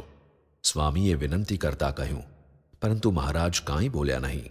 એટલે સંતો સૌ સ્વામિનારાયણની ધૂન કરવા લાગ્યા. મહારાજ પડખું ફરીને પહોળી ગયા. ધીરે ધીરે સૌ સંતો બહાર નીકળી ગયા. એ દિવસે એકાએક મહારાજને ઝાડા અને ઉલટી થવા લાગ્યા. પેટમાં પાણી પણ ટકે નહીં અને ઝાડા પણ બંધ થાય નહીં. આ અચાનક ઉપાધિથી સૌ મૂંઝાયા. મુક્તાનંદ સ્વામી રામાનંદ સ્વામી પાસેથી વૈદું શીખ્યા હતા. તેમણે ગોળીઓ આપી, પણ મહારાજે તે ફેંકી દીધી. એટલે સ્વામી મહારાજ પાસે આવ્યા અને હાથ જોડી કહ્યું, મહારાજ, આપની આ પ્રકારની ઉદાસીનતાથી સત્સંગ આખો વિખાઈ જશે અને અસુરોનું જોર વધી જશે. મુમુક્ષુઓ બિચારા રખડી પડશે. મહારાજે કાંઈ જ જવાબ ન આપ્યો. મહારાજ એવા ચરિત્રો કરવા લાગ્યા કે સૌ મૂંઝાયા. કેટલાકને મનુષ્ય ભાવ પણ આવવા લાગ્યો. સેવામાં મુકુંદવર્ણી હતા. તેમને મહારાજે કહ્યું, અમારી સેવામાં તમે નિર્ગુણાનંદ, વૈષ્ણવાનંદ, નિત્યાનંદ, શુકાનંદ અને નિષ્કુળાનંદ આટલા રહેજો. બીજાને આવવા દેશો નહીં. તેમને અમારી ક્રિયામાં મનુષ્ય ભાવ આવશે. મહારાજને તાપ ખૂબ જ લાગતો. શરીરમાં તાવ પણ રહેતો. છતાં શરીરે ભીના કપડાં વીંટળાવી રાખતા. સુકાઈ જાય તો પાણીમાં પલાળી ભીના કરાવતા. એક દિવસે નિત્યાનંદ સ્વામીને કહ્યું, સ્વામી, અહીં તાપ બહુ જ લાગે છે. ક્યાંય બીજે રહેવાની વ્યવસ્થા કરો. તરત નિત્યાનંદ સ્વામીએ દાદા ખાચરને વાત કરી. દાદા ખાચરના દરબારની પાછળ ખુલ્લી જમીન હતી. ત્યાં વ્યવસ્થા કરવાનું નક્કી કર્યું. એટલામાં મહારાજે ફરી નિત્યાનંદ સ્વામીને કહ્યું, દાદાના દરબારની પાછળની જમીનમાં લીમડાની ઘટા છે, ત્યાં રહેવાનું ગોઠવો. ઘેલા નદીનું પાણી ત્યાં સુધી આવે તેમ તેનું વહેણ બદલાવી નાખો. આ સાંભળી સ્વામી પણ મૂંઝાયા. મહારાજના આ શબ્દો કેવળ તેમની અસ્વસ્થતાના ન હતા, પરંતુ ગંભીર માંદગીના સૂચક હતા. તેમણે લીમડાની નીચે મહારાજનો ઢોલિયો ઢળાવ્યો. આજુબાજુ જાડા કપડાં બાંધી દીધા. ઘેલા નદીની રેતી લાવી ચારે તરફ ઢગલો કર્યો. તેના ઉપર પાણી અખંડ પડે અને રેતી ભીની રહે એવી ગોઠવણ કરી વીરણના વીંઝણા મંગાવ્યા. તે ભીંજવીને વારાફરતી સેવામાં રહેલા સંતો મહારાજને પવન નાખે તેવી ગોઠવણ કરી દીધી. આ વ્યવસ્થા થઈ એટલે મુકુંદાનંદ વર્ણી મહારાજને તેડીને ત્યાં લઈ આવ્યા. મહારાજે ફક્ત એક કૌપીન જ પહેરી હતી. મહારાજને ઢોલિયામાં સુવાડ્યા. શરીર ઉપર ભીના વસ્ત્રો વીંટાળી દીધા. એટલે મુક્તાનંદ સ્વામીએ કહ્યું, મહારાજના અંગમાં તાવ છે, તેથી આખો વખત ભીના કપડાં શરીર ઉપર વીંટાળી રાખવાથી શરદી થઈ જશે, માટે થોડી થોડી વારે કાઢી નાખતા જાઓ. મહારાજ તે સાંભળી બોલ્યા, અમે તાવને ગાંઠીએ એવા નથી. કામ બહુ મોટું છે ને શરીર હવે અડધું થઈ ગયું છે. આ સાંભળી બ્રહ્માનંદ સ્વામીને હિંમત આવી. તેમણે કહ્યું, તો પછી આ ટૂંટિયાને કેમ પહેસવા દીધું? ત્યારે મહારાજે કહ્યું, તેના પરાક્રમ જોવા. તે જેના શરીરમાં પહેસે તેની નાડીઓ તૂટે, લોહીનું પાણી થઈ જાય. એટલું કહીને મહારાજ અટક્યા. તેમને એકદમ ઉલટી થઈ અને સાથે ઝાડા પણ થયા. મહારાજ ઢોલિયામાં આળોટવા લાગ્યા. બંને હાથ પછાડવા લાગ્યા. આજુબાજુ મળના છાંટા ઉડતા હતા, પણ સંતો ધીરજથી મહારાજની સેવા કરવા લાગ્યા. મહારાજની આ પ્રકારની ગંભીર માંદગીથી સૌ ગંભીર થઈ ગયા. એટલામાં મહારાજે નિત્યાનંદ સ્વામીને કહ્યું, સ્વામી, હવે દેહ નહીં રહે. દેહ રાખવાનો પ્રયત્ન પણ કરવો નથી. એટલે બ્રહ્માનંદ સ્વામી રડતા રડતા બોલ્યા, મહારાજ, ધામમાં પધારશો તો પણ ત્યાંથી પાછા લાવીશું, પણ જવા તો નહીં જ દઈએ. સત્સંગના મૂળ દ્રઢ કરવાના સંકલ્પ કર્યા છે તે અમને સૌને છેતરવા કર્યા છે. સ્વામી, એ થતાં જ થઈ ગયું, પણ કામ બહુ મોટું છે અને શરીર હવે અડધું થઈ ગયું છે. હવે હિંમત રહેતી નથી. મહારાજે ધીરેથી કહ્યું. સંતોએ મહારાજનું શરીર સાફ કર્યું. મુક્તાનંદ સ્વામી પણ વરિયાળી ચોળી તેમાં ખાંડ નાખીને લઈ આવ્યા. મહારાજને ઝાડા ઉલટી મોડા પડે એટલે તેમાં એક ગોળી પણ તેમણે નાખી હતી. મહારાજ પાસે પ્યાલો લાવ્યા ત્યારે મહારાજે પૂછ્યું, શું છે? સ્વામીએ કહ્યું, વરિયાળીનું પાણી છે, પી જાઓ એટલે ઠંડક થઈ જાય. અંદર ગોળી નાખી છે તે કાઢી નાખો. મહારાજે તરત જ કહ્યું. સ્વામી આ સાંભળી લાચાર બની ગયા. તેમણે રડતા રડતા કહ્યું, મહારાજ, આપ જેમ કહેશો તેમ કરીશું. સત્સંગની પ્રથા બાંધવાનો અમારો હવે કોઈ આગ્રહ નથી. અમારે તો આપ દેહ રાખો, સ્વસ્થ થઈ જાઓ અને વર્તમાન કાળે ભક્તોને સુખ આપો તેવી જ ઈચ્છા છે. તો ભવિષ્યના સત્સંગનું શું? કલ્યાણનો માર્ગ સાવ બંધ કરી દેવો છે? મહારાજે ધ્રુજતા ધ્રુજતા પૂછ્યું. તેમની આંખોમાં અગ્નિ હતો. નિત્યાનંદ સ્વામીએ તરત જ કહ્યું, હવે કોઈ કાંઈ બોલશો નહીં, એમને આરામ કરવા દો. એટલે મહારાજ તરત જ બોલ્યા, સ્વામી, આરામ તો આપણે સાલેમાળના ડુંગરામાં જઈને કરવો છે. અમારી ગાડી ત્યાં લઈ જાઓ. ભવિષ્યના સત્સંગનો વિચાર ત્યાં જઈને કરીશું.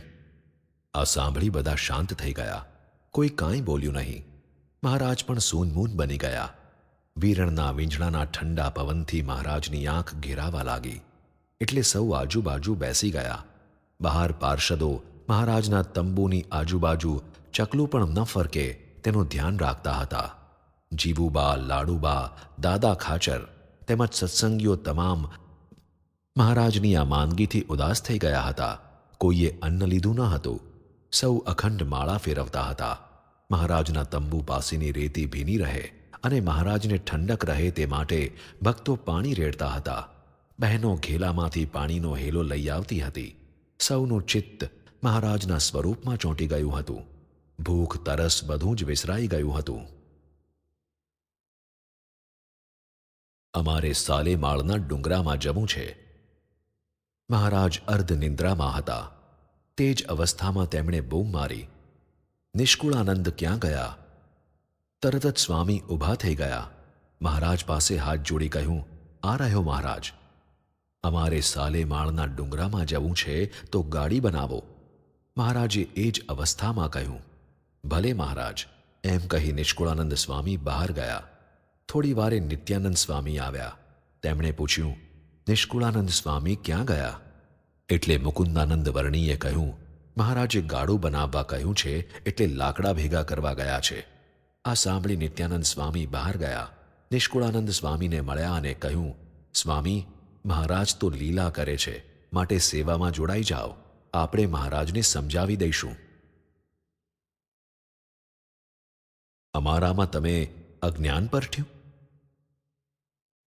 નિત્યાનંદ સ્વામી નિષ્કુળાનંદ સ્વામીને લઈને અંદર આવ્યા. મહારાજ પોઢ્યા હતા. તેમની બાજુમાં પોતે બેઠા અને બે સંતો ઓશિકા પાસેથી અને બે સંતો પાંગતેથી ઢોલિયો ઊંચો કરવા લાગ્યા. ઢોલિયો થોડો હલાવ્યો એટલે મહારાજ જાગી ગયા. મુખ ઉપરથી વસ્ત્ર ખસેડી બોલ્યા, આ શું થાય છે? એટલે નિત્યાનંદ સ્વામીએ કહ્યું, મહારાજ, સાલેમાળના ડુંગરામાં ગાડું ચાલે છે, રોદા આવે છે, તેથી આવું થાય છે. મહારાજ આ સાંભળી હસ્યા. તેમણે કહ્યું, સારું, ત્યાં જઈને તપ કરીશું અને પછી અક્ષરધામમાં જઈશું. એટલે નિત્યાનંદ સ્વામીએ કહ્યું, મહારાજ, અક્ષરધામ તો આપની ભેગું જ છે, એમ આપે સમજાવ્યું છે, તો ત્યાં જવાનું ક્યાં રહ્યું? જે અક્ષરધામમાં જવાની વાત કરે છે તે તો અજ્ઞાની છે. અમારામાં તમે અજ્ઞાન પરઠ્યું? મહારાજે સ્વામી સામું જોઈને કહ્યું, ના મહારાજ, આપનું જ્ઞાન પ્રગટ કર્યું. મહારાજ હસ્યા. પછી કહ્યું, સ્વામી, તમે ગપ્પા મારો છો કે સાલેમાળના ડુંગરામાં જઈએ છીએ? આપણે તો અહીં જ છીએ. નિત્યાનંદ સ્વામીને હિંમત આવી. તેમણે કહ્યું, મહારાજ, એવું તો આપે જ શીખવાડ્યું છે. અમે કહીએ કે આપ માંદા છો ત્યારે તમે કહો છો કે મનુષ્ય ભાવ આવ્યો ને, અને અમે જ્યારે કહીએ છીએ કે આપને શરીરે સારું છે ત્યારે આપ કહો છો ક્યાં સારું છે? ખવાતું નથી, પચતું નથી, એટલે અમારે તો બંને વાતે સંકળામણ થાય છે. માટે અત્યારે આપ ખરું કહો કે આપ ખરેખર માંદા છો? માંદા પણ છીએ અને સાજા પણ છીએ. જ્યારે માંદા પડવું હોય ત્યારે માંદા થઈએ અને સાજા થવું હોય ત્યારે સાજા થઈએ.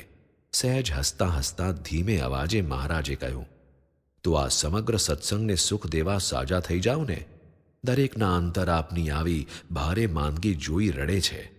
કોઈ અન્નજળ લેતું નથી. સૌના ઉપર કાંઈક દયા કરો. આ સાંભળી મહારાજે કહ્યું, મને બેઠો કરો. તરત જ સેવકોએ મહારાજને બેઠા કર્યા. મહારાજે કહ્યું, ઘઉંની રાબ બનાવીને લાવો, અમે પીએ અને સાજા થઈએ. તરત જ મોટીબાને ખબર મોકલી. મોટીબા ઉતાવળા ઉતાવળા દોડ્યા અને ચૂલો સળગાવી તપેલી ભરીને રાબ એકદમ બનાવી દીધી. અંદર તજ, લવિંગ, એલચી નાખ્યા. સહેજ ઠારીને મહારાજને મોકલી. મહારાજને વાટકામાં થોડી રાબ આપી. મહારાજે તે પીધી. પછી સૌના સામું જોઈ હસતા હસતા મુક્તાનંદ સ્વામીને પૂછ્યું, સ્વામી, રાબ પીવાય ને? સ્વામીએ કહ્યું, હા મહારાજ, રાબ પીવાથી તો ટૂંટિયું જલ્દી ભાગે. મહારાજે થોડી રાબ પીધી એટલે વરણી વાટકામાં બીજી રાબ નાખવા ગયા, પણ મહારાજે ના કહી. બ્રહ્માનંદ સ્વામીએ કહ્યું, મહારાજ લ્યો ને, અમને પ્રસાદી મળશે, ઘણા દિવસના ભૂખ્યા છીએ. એટલે મહારાજે થોડી રાબ લીધી, પોતે સહેજ પીધી અને પછી સૌને પ્રસાદી આપી દીધી. પછી બોલ્યા, અમે હવે સાજા થઈ ગયા છીએ, માટે અક્ષર ઓરડીમાં અમને લઈ જાઓ. મહારાજને બ્રહ્મચારી અક્ષર ઓરડીમાં તેડીને લઈ ગયા. મહારાજ રોજ થોડી થોડી રાબ પીતા. લગભગ 10 દિવસે ઊભા થઈને ચાલવા લાગ્યા. પાણી ઠંડુ રહે તે માટે મોટા મોટા તાસમાં પાણી નાખી તેમાં સુરોખાર નાખીને તે તાસમાં મહારાજ માટે પીવાના પાણીના ઘડા રાખતા. મહારાજ તે પીતા. શેરડીનો રસ પણ નિષ્કુળાનંદ સ્વામી આપતા. રૂપાભાઈ તથા રાજાભાઈ તેમને શ્રીમાળી વિપ્ર ઝીણાભાઈએ મહારાજ માટે સુરતથી સોનેરી કેળા મંગાવીને ગઢડે મોકલ્યા હતા. તે કેળા પણ મહારાજ જમતા. સૂર્યાસ્ત પછી રાત્રે બહાર લીમડા નીચે ઢોલિયામાં બિરાજતા. તે વખતે સંતો પાણી છાંટી ચોકની ધગેલી ધરતીને ટાઢી કરી દેતા. કોઈ વખત મહારાજ નિત્યાનંદ સ્વામીને કહેતા, સંતો બહાર ફરતા હોય તેમને કહેવરાવો કે તાપમાં બહાર ફરે નહીં. મૃત્યુ થઈ જાય તેવો કાળ વર્તે છે. એકાદ વરસાદ થાય પછી અહીં અમારા દર્શને આવવું હોય તો ભલે આવે. આષાઢી સંવત 1874ના દ્વિતીય જેઠની ભીમ એકાદશીના ઉત્સવને દિવસે મહારાજે દાદા ખાચરના દરબારના ચોકમાં સભા કરી. અહીં ઘેલા નદીની રેતી પાથરી દીધી હતી. તે ઉપર પાણીનો છંટકાવ કરી તેને ટાઢી રાખતા એટલે હવા ઠંડી રહેતી. વાસુદેવ નારાયણના ઓરડાની ઓસરીથી તે લીમડાના વૃક્ષ સુધી મંડપ બાંધી છાંયો કર્યો હતો. આજુબાજુ વિરણના પડદા બાંધ્યા હતા. વરિયાળી ઘૂંટી 10-12 ઘડા પાણી ભરી રાખ્યું હતું. મહારાજ જ્યારે માંગે ત્યારે ગાળીને તે પાણી આપતા. સભામાં ઊંઘવું નહીં. તે દિવસે સવારે સભા કરી, સંતો પાસે ગરબીના પદો ગવરાવ્યા. મોટેરા સંતોએ વાતો પણ કરી. મહારાજે સૌને આદેશ આપ્યો હતો કે જેને સભામાં ઊંઘ આવે તેણે સભાની પાછળ જઈ ઊભા રહેવું. તેમ છતાં ઊંઘ આવે તો 10 દંડવત કરવા, અને તો પણ ઊંઘ આવે તો ઉન્મત્ત ગંગામાં જઈ સ્નાન કરી આવવું. જો એમ કરતાં પણ ઊંઘ હટે જ નહીં તો સભામાં ન આવવું, પણ સભામાં આવીને તો ઊંઘવું નહીં જ. ધીરે ધીરે મહારાજની તબિયત સારી થવા લાગી. હરિભક્તો કેરીઓ લાવતા. મહારાજ સંતોને કેરીઓ આપીને પછી પોતે જમતા. જેઠવદી 11ને દિવસે પુષ્કળ કેરીઓ આવી. મહારાજે 12ને દિવસે રસ રોટલી કરાવી. પોતે અલ્પ જમ્યા, પણ સંતોને રસ ખૂબ પીરસ્યો. ત્યાર પછી જીવા ખાચર તથા દાદા ખાચરે પણ રસ રોટલીની રસોઈ આપી. મહારાજ હવે પ્રસન્ન હતા. સ્વાસ્થ્ય પણ સુધરતું હતું. બધાનો આગ્રહ હતો કે ચાતુર્માસ ગઢપુરમાં જ કરવો, જેથી સંપૂર્ણ આરામ મળે અને શરીર પહેલાના જેવું સંપૂર્ણ સ્વસ્થ થઈ જાય. અક્ષર ઓરડીમાં ગીતા ભાષ્યની કથા. આષાઢી સંવત 1877. ગઢપુરમાં મહારાજ સવાર સાંજ હરિભક્તોની સભા ભરીને કથા વાર્તા તો કરતા હતા. રાત્રે તેમણે શ્રીમદ ભગવદ્ ગીતા ઉપર રામાનુજ ભાષ્ય વાંચવાનું શરૂ કર્યું. આ કથા અક્ષર ઓરડીમાં જ ચાલતી અને ફક્ત વિદ્વાન સંતો જ તેમાં ભાગ લેતા. પરંતુ જેમ જેમ સંતોને ખબર પડતી ગઈ તેમ તેમ કથામાં વિશેષ પ્રમાણમાં સંતો આવતા ગયા. અક્ષર ઓરડી સાંકડી અને શ્રોતાજનોની સંખ્યા મોટી એટલે કથામાં ભીડ થવા લાગી. મહારાજે તેથી મુક્તાનંદ સ્વામીને કહ્યું, સ્વામી, જે સમજતા હોય તેમને જ આવવા દેવા, બીજાને સવાર સાંજની કથામાં આવવું. મુક્તાનંદ સ્વામી બીજે દિવસે રાત્રે જેમ જેમ સંતો આવવા માંડ્યા તેમ તેમ પૂછવા લાગ્યા, કથામાં સમજણ પડે છે? જે સંતોએ ના કહી તેમને કહ્યું, તમે સવારની કથામાં આવજો. સદ્ગુરુ ગુણાતીતાનંદ સ્વામી આવ્યા. તેમને પણ પૂછ્યું, સ્વામી, કથા સમજાય છે? સ્વામીએ તરત જ કહ્યું, સ્વામી, કથા તો ન ભૂતો ન ભવિષ્યતિ એવી અદ્ભુત થાય છે. તે સાંભળી મહારાજે તરત જ કહ્યું, સ્વામી, તેમને આવવા દ્યો, તે સમજે છે. રાધા વાવ મહારાજ પ્રસાદીની કરે છે. આ અરસામાં રાધા વાવ પૂરી ગળાઈને તૈયાર થઈ ગઈ હતી. વરસાદ ખૂબ થવાથી તેમાં પાણી પણ ઉપર સુધી આવી ગયું હતું. તેથી સચ્ચિદાનંદ સ્વામીએ મહારાજને કહ્યું, મહારાજ, રાધા વાવમાં ઉપર સુધી પાણી આવી ગયું છે. આપ જો સ્નાન કરવા પધારો તો પ્રસાદીની થાય. તે સાંભળી મહારાજે તરત જ દાદા ખાચર તથા બીજા પાર્ષદો નિત્યાનંદ સ્વામી વગેરેને તૈયાર કર્યા. મહારાજ રાધા વાવે પધાર્યા અને પાણી ઉપર સુધી જોઈ પ્રસન્ન થયા. મહારાજે સંતો તથા પાર્ષદોને કહ્યું, જેને તરતાં આવડતું હોય તે આમાં પડો અને તરવાની વિદ્યા બતાવો. પછી સૌ તેમાં પડ્યા. અનેક દાવ રમ્યા અને મહારાજ તે જોઈ પ્રસન્ન થયા. મહારાજે કહ્યું, રાધા વાવનો તાગ કોઈ લઈ આવો. એટલે પાર્ષદો ફરી પડ્યા, પણ કોઈ તાગ લાવી શક્યું નહીં. પછી મહારાજ આથમણી કોરના ઢોરા પાસે લીમડો તથા આંબલીના વૃક્ષો હતા તે લીમડા ઉપર ચઢ્યા અને ત્યાંથી વાવમાં દુબકો માર્યો. પાછળ દાદા ખાચર પણ પલાઠી વાળીને પડ્યા. મહારાજ ઠેઠ તળિયે પહોંચ્યા અને ઉપર આવતા હતા ત્યાં દાદા ખાચરને વચમાં પલાઠી વાળીને તરતા જોયા. મહારાજ પાણી ઉપર આવ્યા. તેમના હાથમાં સ્ફટિકનો સુંદર પથ્થર હતો. મહારાજે સૌને તે બતાવ્યો. પછી બોલ્યા, આ પથ્થરમાંથી સૂર્યનારાયણની સુંદર મૂર્તિ થશે. પછી તે પથ્થર સચ્ચિદાનંદ સ્વામીને આપીને કહ્યું, આ પથ્થર લાડુબાને મોકલાવજો. વાવને તળિયે બેસી આપનું ધ્યાન કરતો હતો. એટલામાં નિત્યાનંદ સ્વામી વાવમાંથી નીકળ્યા. મહારાજે તેમને પૂછ્યું, આટલો વખત ક્યાં હતા? તેમણે હસતાં હસતાં કહ્યું, વાવને તળિયે બેસીને આપનું ધ્યાન કરતો હતો. મહારાજે કહ્યું, અમને તે વિદ્યા ફરી બતાવો. એટલે નિત્યાનંદ સ્વામી ફરી વાવમાં પડ્યા. બરાબર અડધા કલાક પછી તેઓ બહાર નીકળ્યા. મહારાજે તેમના વાંસામાં આશીર્વાદનો હાથ મૂકતા કહ્યું, સ્વામી, શાસ્ત્ર વિદ્યામાં પણ પારંગત છો અને તરવાની વિદ્યામાં પણ પ્રવીણ છો. તમારા શાસ્ત્રો દ્વારા અનેકને તરવાનો માર્ગ જડી જશે. પછી ત્યાં જ સંધ્યા આરતી કરી સૌ દરબારમાં આવ્યા. રાત્રે મહારાજે લીંબતરુ નીચે સભા કરી. તે વખતે મુક્તાનંદ સ્વામીએ મહારાજને પૂછ્યું, મહારાજ, આપને લીમડો બહુ જ પસંદ જણાય છે.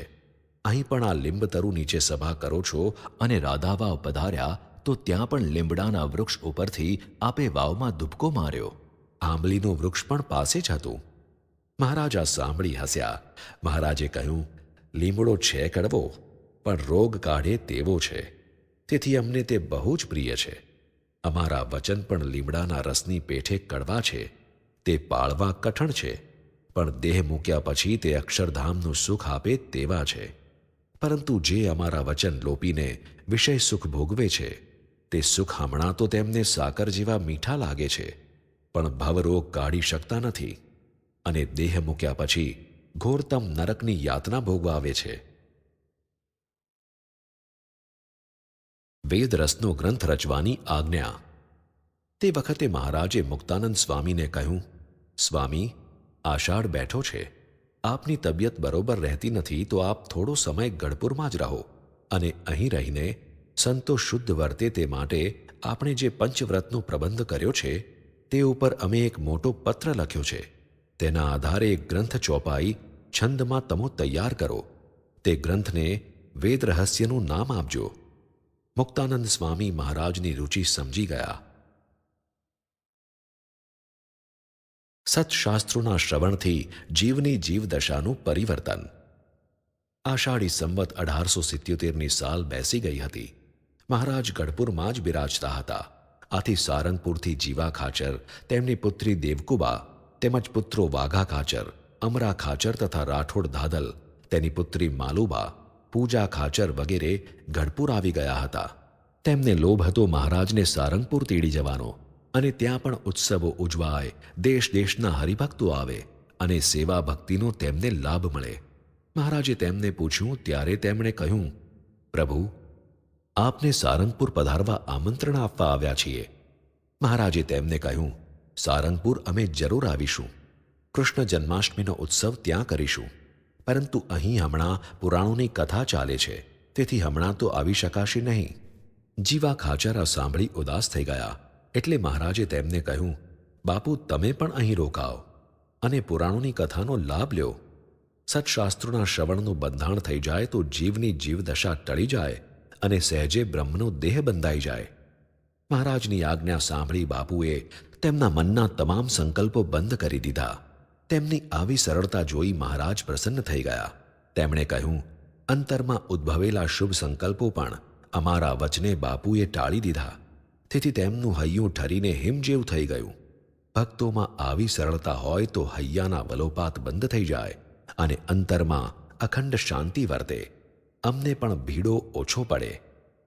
જીવા ખાચરનું ભક્ત હૃદય, તેમની સરળતા, નમ્રતા તથા અંતરમાં કેવળ મહારાજ સિવાય અન્ય સંકલ્પોને હટાવી દેવાનું આત્મવિચારનું બળ, આવા તેમના ગુણોથી સમગ્ર સત્સંગ પરિચિત હતો. મહારાજે જીવા ખાચરને રોક્યા, તેથી દાદા ખાચર અને તેમના પરિવારને પણ અત્યંત આનંદ થયો. સારંગપુરમાં જન્માષ્ટમીનો ઉત્સવ. શ્રાવણ વદ પંચમીને દિવસે સવારે મહારાજ સારંગપુર જવા તૈયાર થઈ ગયા. સંતો પાર્ષદો પણ તૈયાર થઈ ગયા. દેશ પરદેશથી જે હરિભક્તો આવ્યા હતા તેમને મહારાજે સારંગપુર આવવા આજ્ઞા કરી હતી. તેથી તે બધા પણ મહારાજની સન્નિધિમાં ઉજવાતા ઉત્સવોનો દિવ્ય આનંદ અનુભવી જીવનને ઉન્નત કરવા, બ્રહ્મભાવ સિદ્ધ કરવા, આ લાભ લેવા સારંગપુર જવા તૈયાર થઈ ગયા. મહારાજનું સામૈયું કરવા સારંગપુરના નગરજનો તેમજ દેશ પરદેશથી આવેલા સત્સંગીઓ પૂરની બહાર આવી ગયા હતા. ઢોલ, શરણાઈ, ત્રાંસા તથા અન્ય વાજિંત્રોના ઘોષ થતા હતા. કાઠી દરબારો તેમના રજવાડી પોશાકમાં રાંગમાં ઘોડીઓ રમાડતા ઊંચા નીચા થતા મહારાજના આગમનની રાહ જોતા હતા. બંદૂકોના અવાજ પણ થતા હતા. એટલામાં મહારાજની પાઘનું છોગલું ફરકતું દેખાયું. ધીરે ધીરે રેવાળ ચાલમાં ચાલતી માણકી ઉપર શ્વેત વસ્ત્રધારી મહારાજના દર્શન થયા. સાથે કાઠી અસવારો પોતપોતાની ઘોડીઓને જુદી જુદી ચાલમાં ચલાવતા ધૂળની ડમરી ઉડાડતા નજરે પડ્યા. પાછળ સંતો કીર્તનોની રમઝટ બોલાવતા આવતા હતા. તેમની પાછળ અશ્વો ઉપર દાદા ખાચર, નાગમાલ વગેરે હતા. પાછળ ગાડામાં હરિભક્તો, માફા અને રથમાં બેઠેલ બહેનો વગેરે હરિભક્તોનો સંગ દેખાયો. સૌના આનંદનો, ઉત્સાહનો પાર ન રહ્યો. વાજિંત્રો જોરથી વાગવા લાગ્યા. બંદૂકોના અવાજ પણ જાણે આકાશમાં અષાઢી મેઘનો ગડગડાટ થતો હોય તેમ સંભળાવા લાગ્યા. મહારાજ હરિભક્તોનો પ્રેમ, ઉત્સાહ અને આવી અખંડ શ્રદ્ધા જોઈ પ્રસન્ન થયા.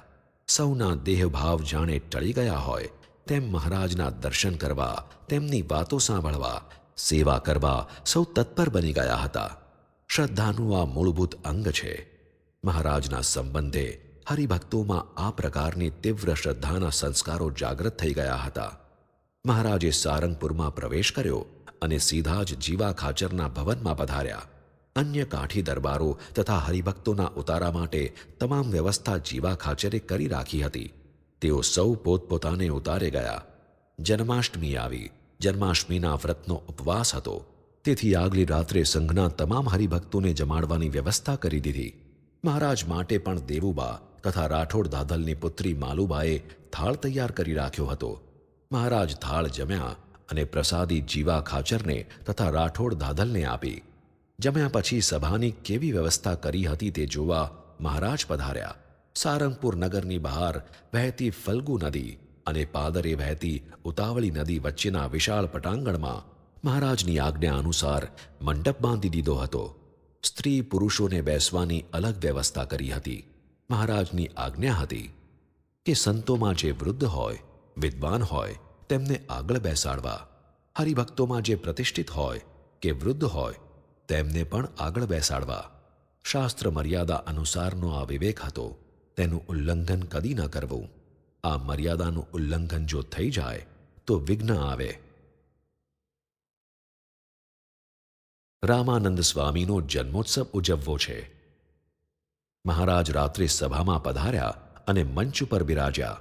સંતો હરિભક્તો પણ જ્યાં જેને ઘટે તે પ્રમાણે બેસી ગયા. સભામાં શાંતિ પ્રવર્તી એટલે મહારાજે વાત કરી. આવતીકાલે ઉષાકાળમાં આપણા ગુરુ અને આ ઉદ્ધવ સંપ્રદાયના સ્થાપક શ્રી રામાનંદ સ્વામીનો જન્મોત્સવ ઉજવવાનો છે. તેથી સૌએ નિત્ય કર્મથી પરવારી એ ઉત્સવમાં આવવું. રામાનંદ સ્વામીના ચરિત્રોનું ગાન કરીશું અને ત્યાર પછી કીર્તન ભક્તિ થશે. કૃષ્ણ જન્મના વ્રતનો સૌને ઉપવાસ હોવાથી આ વિશાળ મંડપમાં સંતો કથા કરશે, કીર્તન કરશે અને રાત્રિએ શ્રી કૃષ્ણના જન્મનો ઉત્સવ થશે. જન્માષ્ટમી ઉત્સવનો મહારાજે આ પ્રકારે કાર્યક્રમ આપ્યો. પછી સભા વિસર્જન કરી પોતે ઉતારે પધાર્યા. જન્માષ્ટમી ઉત્સવ. અષ્ટમીની વહેલી સવારે નિત્યવિધિથી પરવારી મહારાજ સભા મંડપમાં પધાર્યા. સભાજનો પણ સૌ આવી ગયા હતા. ઉદ્ધવ સંપ્રદાયના સ્થાપક સદ્ગુરુ રામાનંદ સ્વામીની પ્રતિમાનું પૂજન મહારાજે કર્યું. સર્વ સંતોએ પણ પૂજન કર્યું. ત્યારબાદ નૈવેદ્ય ધરાવી આરતી કરી. મહારાજે વિસ્તારથી રામાનંદ સ્વામીનું આખ્યાન કહ્યું. પછી મુક્તાનંદ સ્વામીએ કહ્યું, રામાનંદ સ્વામીએ પોતાના સમગ્ર શિષ્યોમાંથી નવા આવેલા નીલકંઠ વર્ણીને પસંદ કરી પોતાની ધર્મધુરા સોંપી. તેમની આ પસંદગીથી તેમની ચિકિત્સક બુદ્ધિનો આપણને ખ્યાલ આવે છે. એટલું જ નહીં, પરંતુ અંતરદ્રષ્ટિથી નિરખવાની તેમને શક્તિ હતી તેની પ્રતીતિ પણ થાય છે. તે શક્તિના પ્રતાપે જીવન મુક્તાના પંથની પ્રબળતા વધી. પંથના ટૂંકા શબ્દમાં ટૂંકી દ્રષ્ટિની ભાવના ઘણાને દેખાતી, પરંતુ તેમાં ભાગવત ધર્મનું સ્થાપન અને પ્રસારણ હતું. તે સમયે માનવ જીવનના મૂલ્યોનો હ્રાસ સમગ્ર ગુજરાતમાં થયેલો દેખાતો હતો. તે મૂલ્યોનું પુનરુત્થાન કરી ફરી તેને તેના ઉચ્ચ સ્તરે સ્થાપી અધોગતિ પામેલા માનવ જીવનને ઉન્નત કરવાનું કાર્ય ભગવાન સ્વામિનારાયણને કરવાનું હતું. તે તેમણે કર્યું. તેઓ કહેતા કે માનવીના અંતરની દરેક વૃત્તિનું શુદ્ધિકરણ થયા સિવાય તે કદી આધ્યાત્મિક માર્ગે પ્રગતિ કરી શકતો નથી. તેમને મન સમાજોન્નતિ અને આધ્યાત્મિક પ્રગતિ એ જુદા વિભાગ ન હતા, પરંતુ ઉન્નત સમાજ જ આધ્યાત્મિક જીવનનું પ્રથમ સોપાન હતું. તેથી સમાજ જીવનની શુદ્ધિ એ મુમુક્ષુની આધ્યાત્મિક પ્રગતિ માટેનું અનિવાર્ય સાધન હતું. એ બંને એકબીજાના અંગભૂત હતા. રામાનંદ સ્વામીના સમગ્ર શિષ્યોને સહજાનંદ સ્વામીના કાર્યનું નિર્મળ દર્શન હતું. તેથી જ તેમણે તેમને પ્રથમ ગુરુ તરીકે સ્વીકાર્યા, પછી ભગવાન તરીકે અને અંતે પરબ્રહ્મ પુરુષોત્તમ તરીકે પોતાના ઉપાસ્ય સ્વરૂપ અને આત્યંતિક મોક્ષના દાતા તરીકે સ્વીકાર્યા.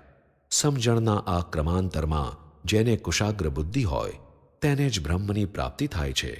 એ મહારાજના શબ્દોમાં તેમને રૂપાંતર પામતી પોતાની દ્રષ્ટિ અને બુદ્ધિમાં આ શબ્દોનું રહસ્ય સમજાઈ ગયું હતું. રામાનંદ સ્વામીના જન્મોત્સવની પૂજા બાદ રાત્રિના ઉત્સવની તૈયારીઓ થવા લાગી. શ્રી કૃષ્ણ, બલરામ, નંદ, યશોદા, વસુદેવ, દેવકીની પ્રતિમાઓ તૈયાર કરી તે માટે જ ખાસ બનાવેલ મંડપમાં તે મૂર્તિઓનું સ્થાપન કર્યું.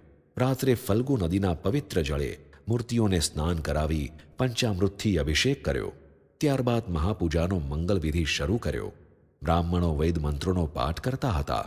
સંતો પણ કીર્તન ભક્તિ કરતા હતા. રાત્રિના બરાબર 12ના સમયે શ્રી કૃષ્ણની મૂર્તિને પારણામાં પધરાવી જન્મોત્સવની આરતી મહારાજે ઉતારી. સમગ્ર મંડપમાં દિવ્ય ઘોષની ગર્જના થઈ. આરતી બાદ નૈવેદ્ય માટે અનેક પ્રકારની સામગ્રીઓનો અન્નકૂટ કર્યો હતો. તે ઠાકોરજી સમક્ષ ગોઠવી દીધો. સંતો જન્મોત્સવના પદો ગાવા લાગ્યા. મહારાજ બાલકૃષ્ણને પારણામાં ઝુલાવતા હતા. આ સમગ્ર વિધિ બાદ મહારાજે પ્રાગજી પુરાણીને બોલાવી શ્રીમદ ભાગવતના દશમ સ્કંધમાંથી શ્રી કૃષ્ણના બાલચરિત્રોની કથા વંચાવી. આવા દિવ્ય વાતાવરણમાં કૃષ્ણ જન્મોત્સવની પૂર્ણાહુતિ કરી. મહારાજે સભા વિસર્જન કરતા કહ્યું, આવતીકાલે સવારે ફલ્ગુ નદીના વિશાળ તટ ઉપર સભા થશે.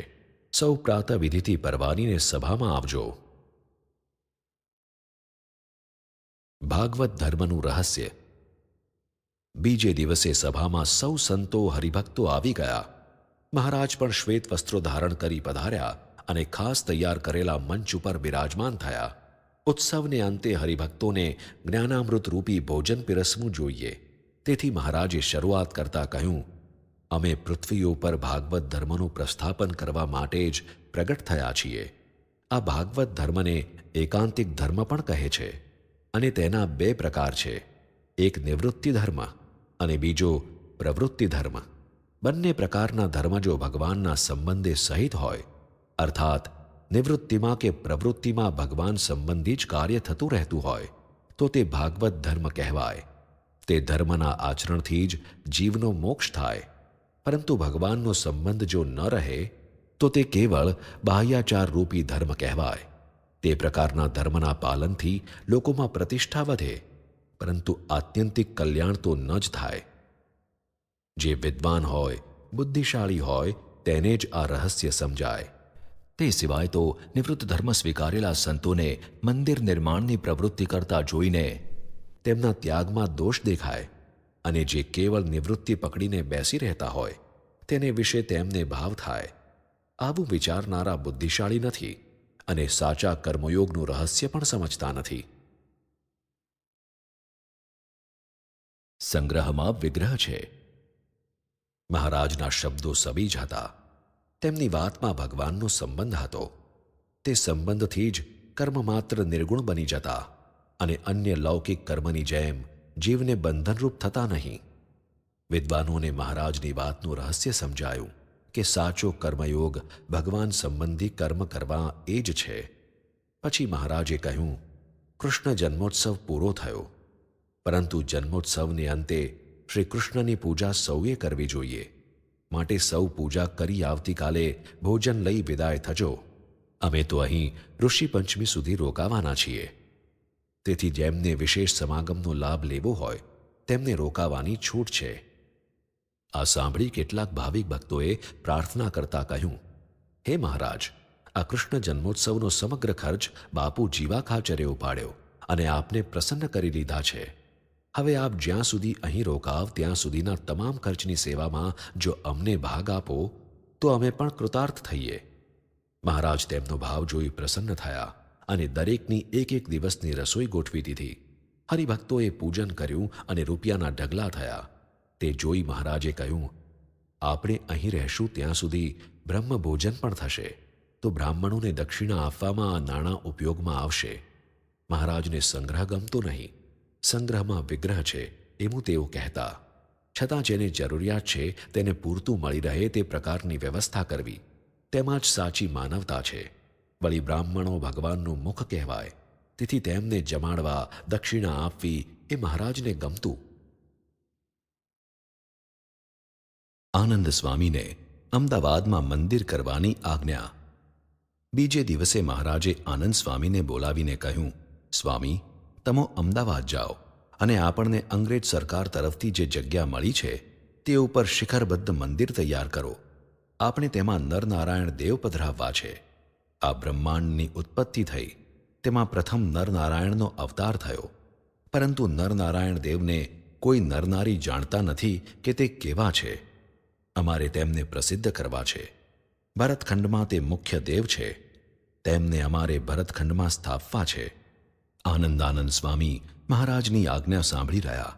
તેમણે હાથ જોડી કહ્યું, મહારાજ, આપની આજ્ઞા છે તેથી અમદાવાદ તો જાઉં, પણ નાણાં વગર મંદિર કેમ કરવું? મહારાજ તેમની મૂંઝવણ જોઈ હસ્યા.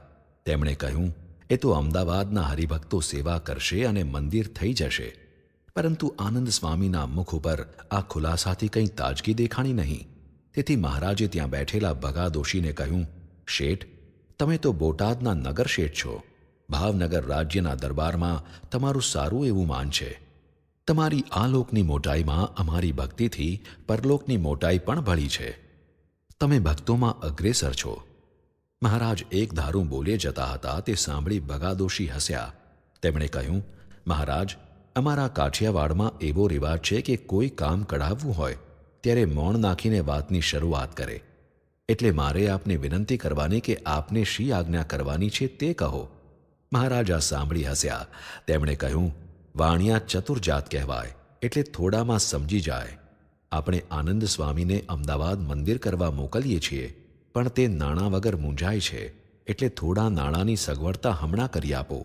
પછી મંદિરમાં મૂર્તિ પ્રતિષ્ઠા વખતે હરિભક્તો તરફથી ભેટ આવશે, તેમાંથી તમારી રકમ ચૂકવી દેશું. વાણિયામાં ચતુરાઈ ભગવાન પાસેથી આવી છે. ભગાદોશી આ સાંભળી ગળગળા થઈ ગયા. તેમણે મહારાજના પગ પકડી લીધા અને કહ્યું, કૃપાળુ, મારી પાસે જે કંઈ છે તે આપનું જ છે, માટે આપે તો આજ્ઞા કરવાની હોય. એટલું કહીને તેમણે તરત જ અમદાવાદના વેપારી ઉપર ₹10,000ની હુંડી લખી દીધી અને મહારાજને તે આપી. મહારાજે પૂછ્યું, આમાં કાંઈ મહોર, છાપ કે સિક્કો મારવાનો હોય ખરો? મહારાજની આવી ચોકસાઈથી શેઠ હસ્યા. તેમણે કહ્યું, મહારાજ, વાણિયામાં ચતુરાઈ ભગવાન પાસેથી આવી છે. પછી કહ્યું, આમાં સિક્કો તો મારવાનો હોય, પરંતુ વેપારી મારા દસ્તક ઓળખશે એટલે વાંધો નહીં આવે. મહારાજ આ સાંભળી પ્રસન્ન થયા. આનંદ સ્વામીને 50 પાર્ષદો આપી શ્રાવણી વદી દશમીને દિવસે અમદાવાદ જવા રવાના કર્યા. અમદાવાદમાં બ્રહ્માનંદ સ્વામીએ જમીન અંગેનો લેખ ત્યાંના કલેક્ટર મિસ્ટર ગોર્ડન પાસે સહી કરાવી તૈયાર રાખ્યો હતો. તેઓ હવે આજ્ઞાની જ રાહ જોઈને બેઠા હતા. મહારાજે તેમની મૂંઝવણ જાણી અને આનંદ સ્વામીને અમદાવાદ મોકલ્યા. મહારાજે વિચાર કર્યો કે સત્સંગનું બંધારણ હવે દ્રઢ થઈ ગયું છે. ચારે દિશામાં સત્સંગ પાંગર્યો છે. સંતો પણ દેશ પરદેશમાં સત્સંગ પ્રસારણ અર્થે ફરે છે, પરંતુ સત્સંગના હિતાર્થે સંતોને નિયમની દ્રઢતા વિશેષ અને વિશેષ જો થતી રહેશે તો જ સત્સંગના પાયા પાતાળી જશે. નહીં તો આખી ઇમારત કડડભૂસ કરતી હેઠે પડશે અને ફક્ત નિર્જીવ ખોખા સમાન સત્સંગ રહેશે. તેમણે તેથી પ્રેમાનંદ સ્વામીને વર્તમાન વિવેકનો ગ્રંથ રચવા આજ્ઞા કરી. તેમજ હરિભક્તોએ પણ પાળવાના નિયમ અંગેનો પત્ર લખાવ્યો. તેમાં ધર્મ તથા અધર્મના સર્ગની સવિસ્તર વાત લખાવી. આ નિયમોમાંથી દ્રઢતા થતી જ રહે, તેનું જાણપણું કદી ચૂકાય નહીં, તે માટે જ્યારે સંતોની પંક્તિમાં મહારાજ પીરસવા પધારતા ત્યારે મુક્તાનંદ સ્વામી તથા બ્રહ્માનંદ સ્વામીએ વર્તમાન સંબંધી રચેલા પદોમાંથી એક એક પદ સંતોએ અચૂક બોલવું તેવો નિયમ પણ તેમણે કર્યો હતો. તે પદ સંતો બોલે પછી જ મહારાજ પીરસવાની શરૂઆત કરતા. નિયમોના દ્રઢ પાલનથી આંતર અને બાહ્ય સત્સંગની દ્રઢતા સહેજે જ રહે. ખાંભડાના હરિભક્તોના આગ્રહથી મહારાજ સારંગપુરથી નીકળી કુંડળ થઈને ખાંભડા પધાર્યા. અહીં હરિભક્તોને ઉપદેશ આપી સાંજે પાછા સારંગપુર પધાર્યા. ઋષિ પંચમીના વ્રતનું રહસ્ય. મહારાજ સારંગપુરમાં ઋષિ પંચમી ભાદરવા સુદ 5મ સુધી રોકાયા. ઋષિ પંચમીના વ્રતનું રહસ્ય સમજાવતા મહારાજે કહ્યું, આ વ્રત મુખ્યત્વે સ્ત્રીઓએ જ કરવાનું હોય છે. સ્ત્રીઓને તેમના રજસ્વલા સમય દરમિયાન જે જે દોષ થતા હોય તેના નિવારણને અર્થે દર વર્ષે આ વ્રત કરવાની આપણા ઋષિમુનિઓની આજ્ઞા છે. સર્વ સ્ત્રીઓએ સપ્તર્ષિનું પૂજન કરીને આ વ્રત કરવાનું હોય છે. એ રીતે આ વ્રતના પાલનથી સ્ત્રીઓ રજસ્વલા સમયમાં થયેલા દોષોના પાપથી મુક્ત થઈ જાય છે તથા નિર્મળ અને ધર્મવતી બને છે. સારંગપુરમાં કારિયાણીથી વસતા ખાચર તેમની 2 પત્ની સાથે આવ્યા. સાથે તેમના પુત્રો માનસુર અને વેલા ખાચર પણ હતા. તે સિવાય અન્ય ભક્તો પણ આવ્યા હતા. તેમણે સૌએ મહારાજને કારિયાણી પધારવા આમંત્રણ આપ્યું. મહારાજે તેમને કહ્યું, અમો રાધાષ્ટમી અહીં કરીને બીજે દિવસે નીકળી તમારે ત્યાં આવીશું. મહારાજે પોતાનું આમંત્રણ સ્વીકાર્યું, તેથી તેઓ ખૂબ જ રાજી થઈ ગયા. મહારાજે તેમને કહ્યું, તમે સાંજે જ જમીને નીકળજો અને ત્યાં તમારી તૈયારી કરજો. દીપોત્સવ અને અન્નકૂટોત્સવ આપણે તમારે ત્યાં કરીશું. મહારાજે કારિયાણીમાં આ ઉત્સવો કરવાનું નક્કી કર્યું, તેથી આ ભક્તોના આનંદનો પાર ન રહ્યો. તેમને થયું કે મહારાજે ખૂબ કૃપા વરસાવી. તેઓ બધા સાંજે જ કારિયાણી જવા નીકળી ગયા. 4 પ્રકારના પ્રલયની વાત. તે રાત્રે પોતાના ઉતારામાં સંતો હરિભક્તો બેઠા હતા. તેમને નિત્ય પ્રલય, નિમિત્ત પ્રલય, પ્રાકૃત પ્રલય અને આત્યંતિક પ્રલયની વાત મહારાજે સમજાવી. પછી કહ્યું, આ પ્રકારના પ્રલયની વાત જો સમજાઈ જાય તો જીવમાં વૈરાગ્ય ઉદય થાય. આ સભામાં બરોળ ગામના ચારણ હરિભક્તનો 18 વર્ષનો પુત્ર મહારાજની આ વાત એકાગ્ર ચિત્તે સાંભળતો હતો. મહારાજ વાત કરતાં કરતાં તેના તરફ દ્રષ્ટિ કરતા હતા. તેની સ્થિર વૃત્તિ જોઈ મહારાજ મનમાં બહુ જ પ્રસન્ન થયા. સભા મોડી રાત્રે પૂરી થઈ એટલે સૌ ઉઠ્યા. ચારણ હરિભક્ત પણ તેને ઉતારે બાવા ખાચરના ભવનમાં ગયો. અહીં રોજકા ગામના ગઢવી ઉતર્યા હતા. મોડી રાતની કથામાં તે આવી શક્યા ન હતા, પરંતુ ચારણ ભક્ત આવ્યો એટલે તે જાગી ગયા. તેણે તેને પૂછ્યું, આટલી મોડી રાત સુધી ક્યાં હતો? ત્યારે તેણે કહ્યું, મહારાજના ભવનમાં સંતો હરિભક્તોને મહારાજ વાત કરતા હતા તે સાંભળતો હતો. હમણાં જ મહારાજે વાતો પૂરી કરી અને અમે સૌ વિખરાયા એટલે મોડું થયું. ગજા ગઢવીને આ ચારણ ભક્તની શ્રદ્ધા જોઈ આશ્ચર્ય થયું. તેણે પૂછ્યું, મહારાજે શી વાતો કરી? તે ચારણ ભક્તે તરત જ મહારાજે કરેલી 4 પ્રકારની પ્રલયની વાત વિસ્તારથી કરી. રાત્રિની નીરવ શાંતિમાં મહારાજના ભવનની પાછળ જ આવેલા આ ભવનમાં થતી વાતો મહારાજ પણ સાંભળવા લાગ્યા. મહારાજને થયું કે ચારણ હરિભક્તે એકાગ્ર વૃત્તિથી વાતો સાંભળી છે, તેથી બધી વાત તેના અંતરમાં ઉતરી ગઈ છે. ગજા ગઢવીને 4 પ્રકારના પ્રલયની વાત તેણે યથાર્થ સમજાવી. બીજે દિવસે મહારાજ પાસે ગજા ગઢવી આવ્યા. તે વખતે મહારાજ સભામાં વાતો કરતા હતા. ગજા ગઢવીને જોઈ મહારાજે તેમને પૂછ્યું, ગઢવી, રાત્રે તમને કોણ વાતું કરતું હતું? ગજા ગઢવીએ પોતાની પાછળ બેઠેલા ચારણના છોકરાને બતાવીને કહ્યું, મહારાજ, આપે કરેલી 4 પ્રકારના પ્રલયની વાત મને વિસ્તારથી આ છોકરો સમજાવતો હતો. આ સાંભળી મહારાજ પ્રસન્ન થયા. તેમણે તે ચારણના છોકરાને પોતાની પાસે બોલાવ્યો. તેને પાગ બંધાવી, છાતીમાં ચરણારવિંદ આપ્યા અને 5 રૂપિયા ભેટના આપ્યા. સભામાં બધા જ સંતો હરિભક્તો મહારાજની આવી અતિ અપાર કરુણાનો ભાવ જોઈ ગદગદ થઈ ગયા. મહારાજે સભામાં વાત કરી, અમે 4 પ્રકારના પ્રલયની જે વાત કરી હતી તે પ્રથમ તો સમજવી અઘરી હતી. સમજ્યા પછી તે યાદ રાખવાનું કાર્ય કપરું હતું, અને યાદ કરે તો પણ યથાર્થ કહેતા આવડે જ નહીં. પરંતુ આ છોકરે અમારી વાત એકાગ્ર વૃત્તિથી, મનને બરોબર સ્થિર કરી, વાતમાં મન પરોવીને સાંભળી. તેથી જ તે ગજા ગઢવીને તે વાત સમજાવી શક્યો. અંતઃકરણની વૃત્તિઓ સ્થિર કરી કથામાં જો મન પરોવ્યું હોય તો જ આવી સૂક્ષ્મ વાત જીવમાં ઉતરે. એવી રીતે જે અમારી વાતો સાંભળે કે દર્શન કરે તે હરિભક્તો પર અમને સહેજે જ હેત થાય છે. શ્રીજી મહારાજની પ્રસન્નતાનું રહસ્ય સભાજનો સમજી ગયા. બ્રહ્મમુનિના મુક્તાનંદ સ્વામી સાથે અબોલા. તે વખતે બ્રહ્માનંદ સ્વામી ત્યાં આવ્યા. મહારાજને પગે લાગી મહારાજની બાજુમાં બેસી ગયા. તેથી મહારાજે તેમને પૂછ્યું, સ્વામી, આ આપણા સદ્ગુરુ મુક્તમુનિ બેઠા છે, તેમને પગે લાગ્યા? પરંતુ તેઓ કંઈ બોલ્યા નહીં. એટલે નિર્વિકારાનંદ સ્વામીએ કહ્યું, મહારાજ, બ્રહ્મમુનિએ મુક્તાનંદ સ્વામી સાથે અબોલા લીધા છે. આ સાંભળી મહારાજ ચમક્યા. તેમનું મુખ રતુંબડું થઈ ગયું. તરત જ તેમણે ઊંચા અવાજે પૂછ્યું, ગુરુએ એવો શો અપરાધ કર્યો છે કે તેમની સાથે તમારે અબોલા લેવા પડ્યા? બ્રહ્મમુનિ નીચું મોં રાખી બેસી રહ્યા હતા. તેઓ કાંઈ પણ બોલી શક્યા નહીં. ત્યારે નિર્વિકારાનંદ સ્વામીએ કહ્યું, મહારાજ, બ્રહ્માનંદ સ્વામીના લહિયા વાસુદેવાનંદ મુનિ હતા. તેમને બ્રહ્મમુનિ સાથે અણબનાવ જેવું થયું. તેથી તે એકડમલ થઈને સત્સંગ છોડી ચાલ્યા જવાના હતા. મુક્તાનંદ સ્વામીને આ ખબર પડી એટલે તેમણે તેમને બોલાવ્યા અને બ્રહ્માનંદ સ્વામીનો ઘણો જ મહિમા કહ્યો. સત્સંગમાં રહેવા ખૂબ સમજાવ્યા, પરંતુ તે માન્યા નહીં. તેથી છેવટે મુક્તાનંદ સ્વામીએ તેમને કહ્યું, એવું જો લાગતું હોય તો અમારા મંડળમાં રહો, પરંતુ સત્સંગ છોડીને તો જશો જ નહીં. વાસુદેવાનંદ મુનિને મુક્તાનંદ સ્વામીના મંડળમાં રહેવાનું રૂચ્યું, તેથી તે મુક્તાનંદ સ્વામીના મંડળમાં રહેવા તૈયાર થયા. અત્યારે મુક્ત મુનિના મંડળમાં જ તે રહ્યા છે, તેથી બ્રહ્માનંદ સ્વામીને ખોટું લાગ્યું છે. મહારાજ આ સાંભળી અકળાયા. તેમણે કહ્યું, સ્વામી, તમે આવા મોટા સદ્ગુરુ, મોટા મોટા રાજાઓની મહોબત છોડી રાજ્ય વૈભવ જેવું સુખ છોડ્યું. લગ્ન માટે કન્યાઓના માંગા આવતા હતા તે પાછા ઠેલ્યા. આવો તીવ્ર વૈરાગ્ય બતાવ્યો, આવી સમજણ કેળવી, અને છતાં આવી એક ક્ષુદ્ર બાબતમાં આપણા સૌના સદ્ગુરુ જેવા ગણાતા મુક્તાનંદ સ્વામી જેવા મોટેરાનો શિષ્યના મમત્વ માટે અવગુણ લીધો. તેમણે તો એક જીવ સત્સંગ છોડીને જતો અટકાવ્યો અને તેનું રૂડું કર્યું. તમને તેમાં તેમનો કયો વાંક દેખાયો? બ્રહ્મમુનિ મૂંઝાયા.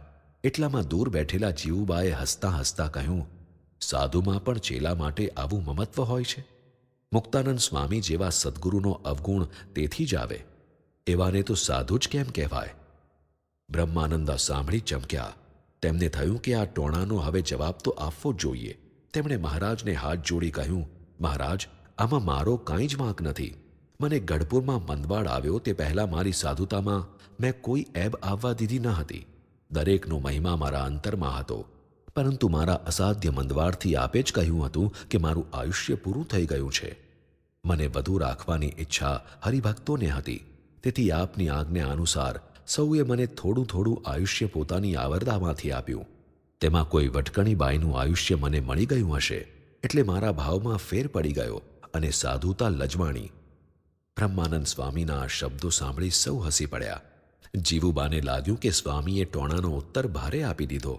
બ્રહ્માનંદ સ્વામીએ એમ કહી શ્રીહરિને અને મુક્તાનંદ સ્વામીને દંડવત પ્રણામ કરી ક્ષમા માંગી લીધી. મહારાજ ખૂબ પ્રસન્ન થઈ ગયા. કારિયાણીમાં મહારાજ કારિયાણીમાં પધાર્યા. અહીં વસતા ખાચરના દરબારમાં ઉતારો કર્યો. મહારાજ સાથે મોટેરા સંતો તથા હરિભક્તો હતા. પ્રાગજી પુરાણી તથા દીનાનાથ ભટ્ટ પણ હતા. દીનાનાથ ભટ્ટને ઘણા વર્ષથી સત્સંગનો યોગ હતો. પ્રાગજી પુરાણી અને દીનાનાથ ભટ્ટ બંને મહારાજ પાસે પુરાણની કથા વાંચતા. તેઓ મહારાજના ઐશ્વર્ય પ્રતાપના જાણકાર પણ હતા. છતાં દીનાનાથ ભટ્ટને મહારાજનું સ્વરૂપ યથાર્થ સમજાતું ન હતું, તેથી ક્વચિત ક્વચિત તેમના અંતરમાં ઉદ્વેગ થઈ જતો. મહારાજ ઉપદેશમાં કહેતા કે ભગવાનનું સ્વરૂપ સદા દિવ્ય છે, પરંતુ મનુષ્ય દેહ ધારણ કરે ત્યારે તેમની ક્રિયા મનુષ્ય સદૃશ જ હોય. અન્ય મનુષ્યોની સાથે એ પ્રકારનો સમાન ભાવ બતાવે ત્યારે જ મુમુક્ષુઓને તેમની સાથે હેત થાય, પ્રીતિ થાય. પછી તેમના ગુણ અને કાર્ય જોઈ ધીરે ધીરે તેમના સ્વરૂપમાં દિવ્યતા જણાય. અંતે જ્યારે અનુભવ જ્ઞાન થાય ત્યારે મનુષ્યરૂપ ભગવાન એ જ અક્ષરાતીત પરબ્રહ્મ પુરુષોત્તમ નારાયણ છે એ ભાવ થાય.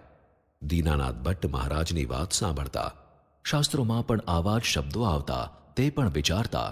છતાં મહારાજમાં સર્વોપરી સ્વરૂપની નિષ્ઠાના ભાવ તેમના અંતરમાં ઉદય થતા ન હતા.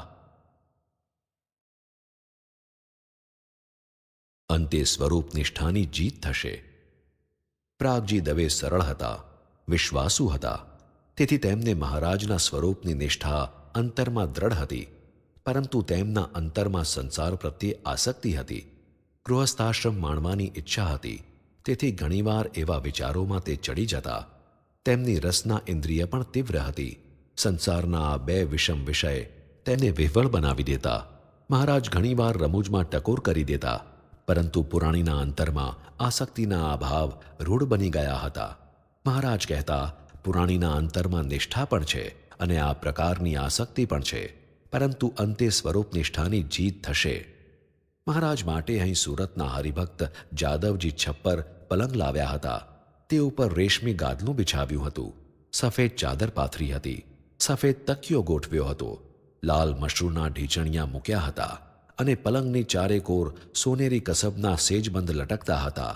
આવો સુરતી ઠાઠ જોઈ મહારાજ પ્રસન્ન થયા. પછી બોલ્યા, પોતાનો રજોગુણ કાઢવો હોય તો ભગવાનને રજોગુણી ઠાઠ ધરાવવો. ભગવાન એ અંગીકાર કરે એટલે ભક્તના અંતરમાંથી રજોગુણના ભાવ તરત જ નીકળી જાય. એટલું કહીને મહારાજે પોતાના સ્વરૂપના જ્ઞાનના સિદ્ધાંતની ગહન વાતો કરી. ભાવ હશે તો મહારાજ પધારશે જ. મહારાજ કારિયાણી પધાર્યા તે સમાચાર સાંભળી જમરાળાથી જીવા દવે મહારાજના દર્શને આવ્યા. મહારાજને પગે લાગ્યા. મહારાજે તેનો વાંસો થાબડી હસતા હસતા પૂછ્યું, ગંગારામ કેમ ન આવ્યો? જીવા દવેએ કહ્યું, મહારાજ, આપને જમરાળા પધારવા વિનંતી કરવા આવ્યો છું. તેથી ગંગારામ ત્યાં આપને માટે બધી તૈયારી કરવામાં રોકાયો છે. મહારાજ આ ભોળા ભક્તની વાત સાંભળી હસ્યા. મહારાજે પૂછ્યું, તેણે કેમ જાણ્યું કે અમે ત્યાં આવશું જ? જીવા દવેએ કહ્યું, મહારાજ, એ કહેતો હતો કે આપણો ભાવ હશે તો મહારાજ પધારશે જ. મહારાજ તેની સરળતાથી પ્રસન્ન થઈ ગયા. તેમણે કહ્યું, અમે કાલે જ જમરાળા આવીશું. જમીને પાછા સાંજે અહીં આવી જઈશું. પણ જોજો, આગળની જેમ બહુ જમાડતા નહીં તો ગાડું અને બળદ અમને આપી દેવા પડશે. જીવા દવેએ કહ્યું, મહારાજ, આપનું જ બધું આપેલું છે. આપ તે લઈ લ્યો, તેમાં તો અમારા ધન્ય ભાગ્ય કહેવાય. આ મનુષ્ય દેહે આપની સેવા કરવાનો લાભ મળે એ જ સાચી કમાણી. મહારાજે કહ્યું, ભલે, તો તમે જમીને જમરાળા જાઓ, બધી તૈયારી કરો. મહારાજ બીજે દિવસે જમરાળા પધાર્યા. જમરાળામાં હરિભક્તોના ફક્ત 3 જ ઘર હતા. ત્રણેયને મહારાજના સર્વોપરી સ્વરૂપની અંતરમાં નિષ્ઠા હતી. જીવા દવેના ભવનમાં મહારાજ ઉતર્યા. ફળિયામાં મંડપ બાંધી છાંયો કર્યો હતો એટલે ગામના ભાવિકો પણ આવ્યા અને મહારાજના ઉપદેશના વચનો સાંભળ્યા. જીવા દવેએ ગામના તમામ ભાવિકોને આ પ્રસંગે જમવાનું આમંત્રણ આપ્યું હતું. તેથી મહારાજ થાળ જમ્યા પછી સૌ સંતોને તથા કાઠી હરિભક્તોને પીરસવા પધાર્યા. લાડુની ઉત્તમ રસોઈ હતી. મહારાજ પીરસતા હતા તેથી જાણે અમૃત જમતા હોય તેવા આનંદનો સૌને અનુભવ થયો.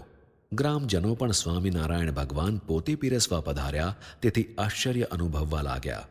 તેમને લાગ્યું કે જે ભગવાન હોય તેમનામાં જ આવી સેવા ભાવના હોય, નિર્માનીપણું હોય, અન્યમાં તો આડંબર વિશેષ હોય. મહારાજ પછી વેલા સુતરિયા તથા પાંચા કોળીને ઘેર પધરામણી કરી સાંજે પાછા કારિયાણી પધાર્યા. કચ્છના હિરજીભાઈ કારિયાણીમાં.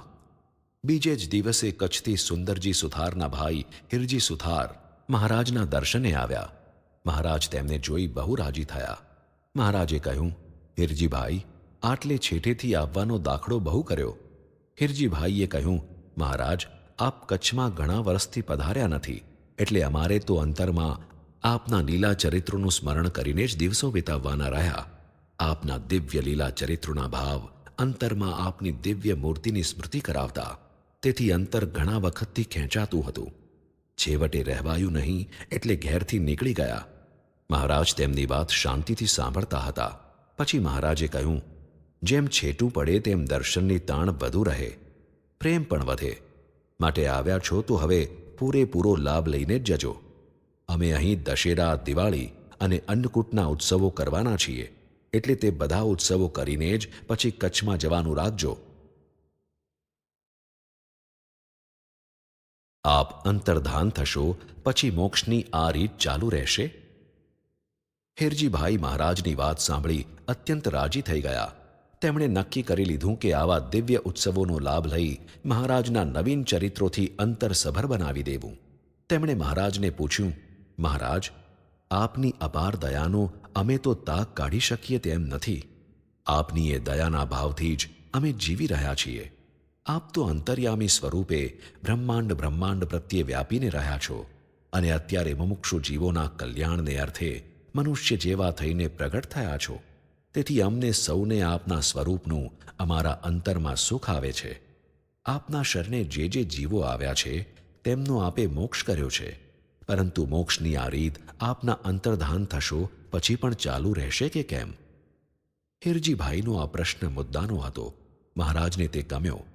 ગુરુ પરંપરાથી જ સંપ્રદાય જીવંત રહે.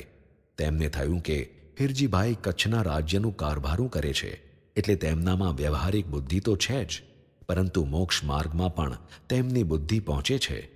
મહારાજે કહ્યું, હિરજીભાઈ, અત્યારે મોક્ષ માર્ગની જે રીત અમે ચલાવી છે તે રીત ચાલુ રહે તો જ અમે પૃથ્વી ઉપર પ્રગટ થયા તે સાર્થક થયું કહેવાય. કલ્યાણનો માર્ગ અખંડિત ચાલુ રહેશે જ. એવા સમર્થ ગુરુ અમારા પછી પણ સત્સંગને જીવંત રાખશે. અમે અહીં આવી અક્ષરધામની વાટ વહેતી મૂકી છે. જો કલ્યાણની રીત ન સચવાય તો તે માર્ગ બંધ થઈ જાય. માટે અમારી બાંધેલી જે મર્યાદા તે અનુસાર જો જીવો વર્તશે અને મોક્ષના દ્વારરૂપ સંતમાં આત્મબુદ્ધિ કરશે તો બ્રહ્માંડ રહેશે ત્યાં સુધી કલ્યાણની જે રીત અમે પ્રગટ કરી છે તે પરંપરાગત ચાલશે જ, અને અમારા પ્રગટ સ્વરૂપની ઉપાસનાનો ઉપદેશ કરીએ છીએ તે ચાલુ રહેશે જ. પરંતુ અમારી બાંધેલી મર્યાદાની બહાર જે વર્તશે તેનો મોક્ષ તો તે આ સત્સંગમાં હશે તો પણ નહીં જ થાય.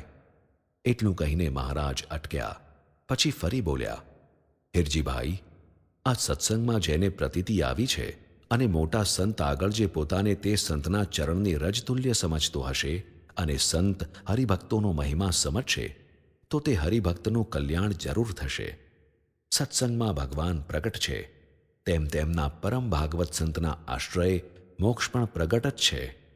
માટે તેની ચિંતા તમે રાખશો નહીં. અમારો કસબ કામ આવી ગયો. બીજે દિવસે મહારાજે હિરજીભાઈને બોલાવીને કહ્યું, અમે શ્રી નરનારાયણની છાપ નારણજીભાઈ પાસે કરાવી છે, તે તમે જોઈ લ્યો. એમ કહીને તે છાપ મંગાવી.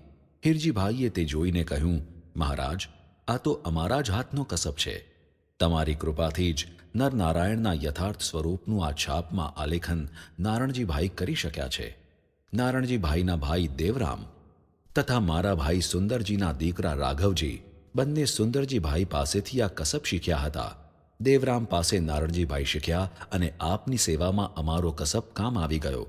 ડભાણના યજ્ઞ વખતે આપના ઘોડાનું કાઠું અમે બનાવીને લાવ્યા હતા.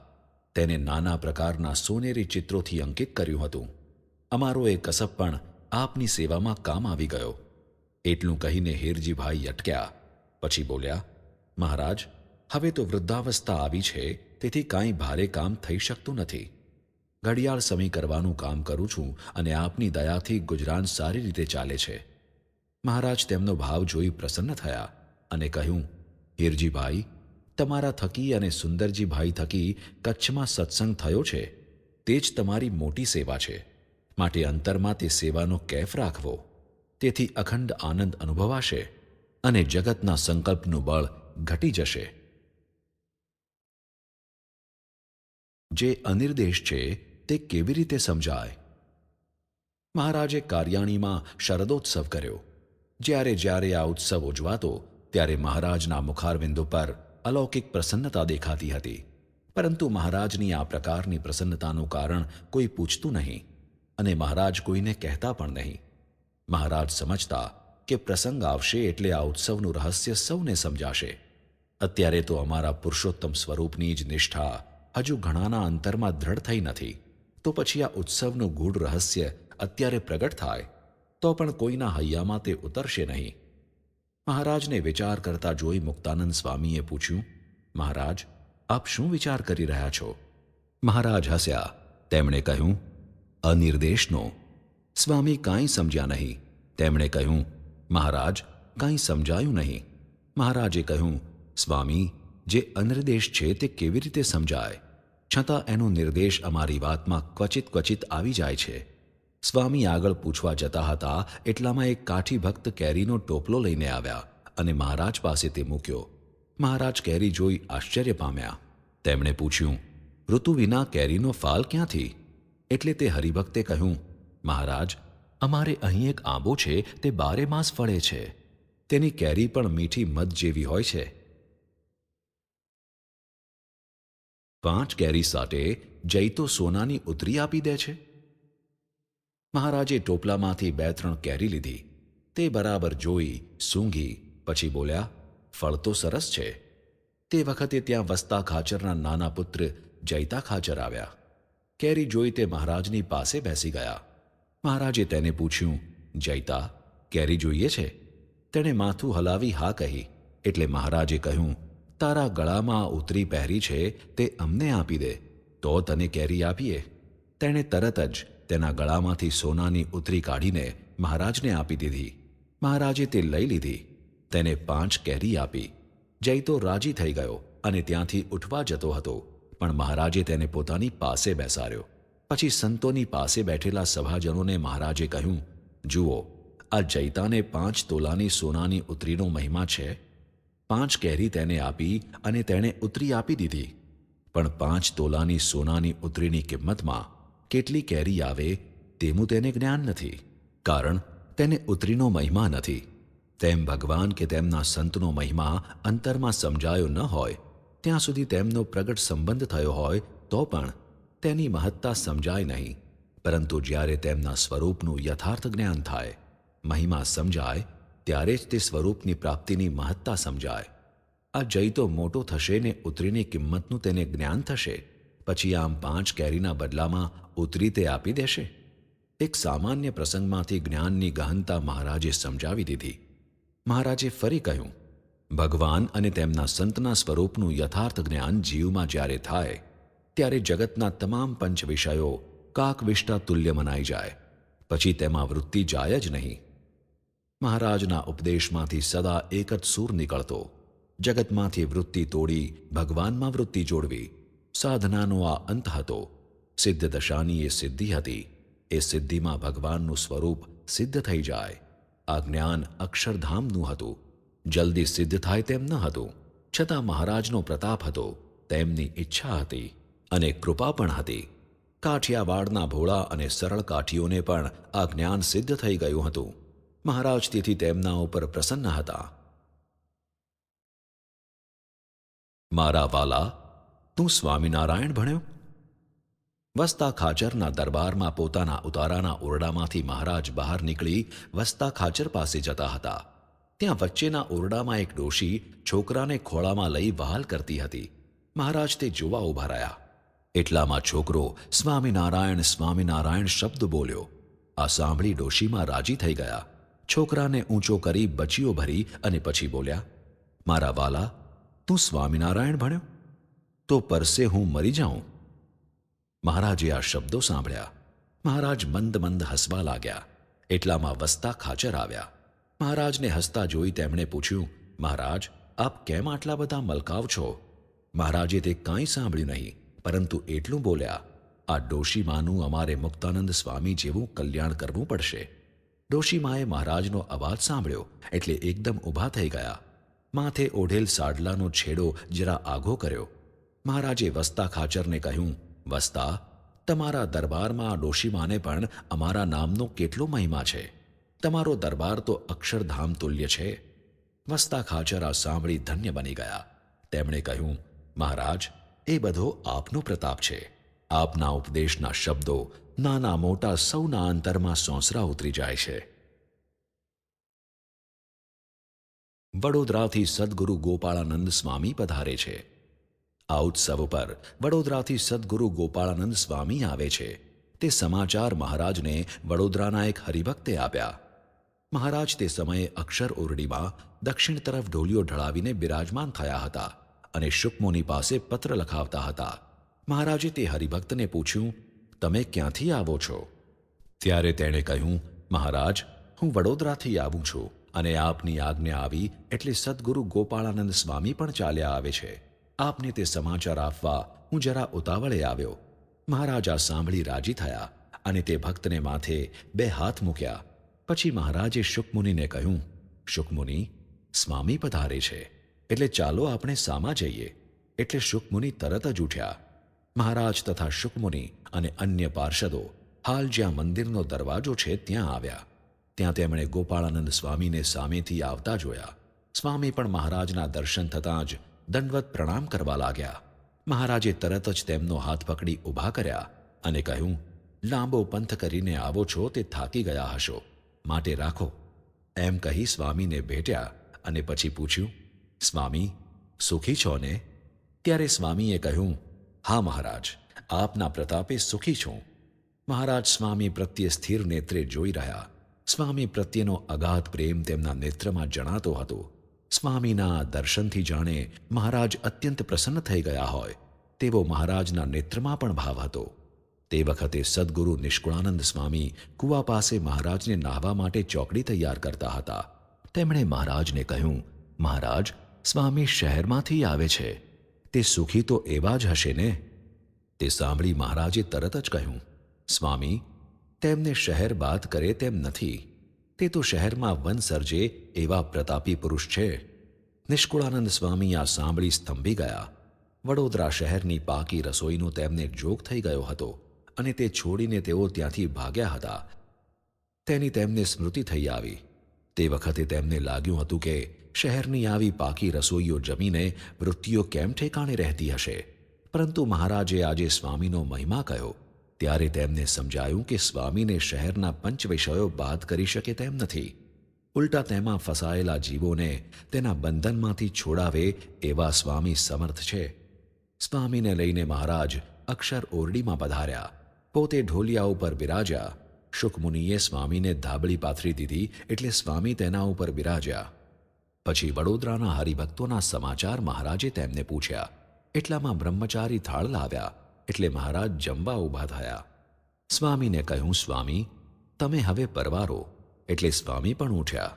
મહારાજ જમતા જાય અને સ્વામીને સંભાળતા જાય. જમી રહ્યા પછી મહારાજે બ્રહ્મચારીને કહ્યું, આ પ્રસાદી સ્વામીને આપજો. એટલે બ્રહ્મચારીએ સ્વામીના શિષ્ય પુરુષાનંદને મહારાજની પ્રસાદીનો થાળ આપ્યો.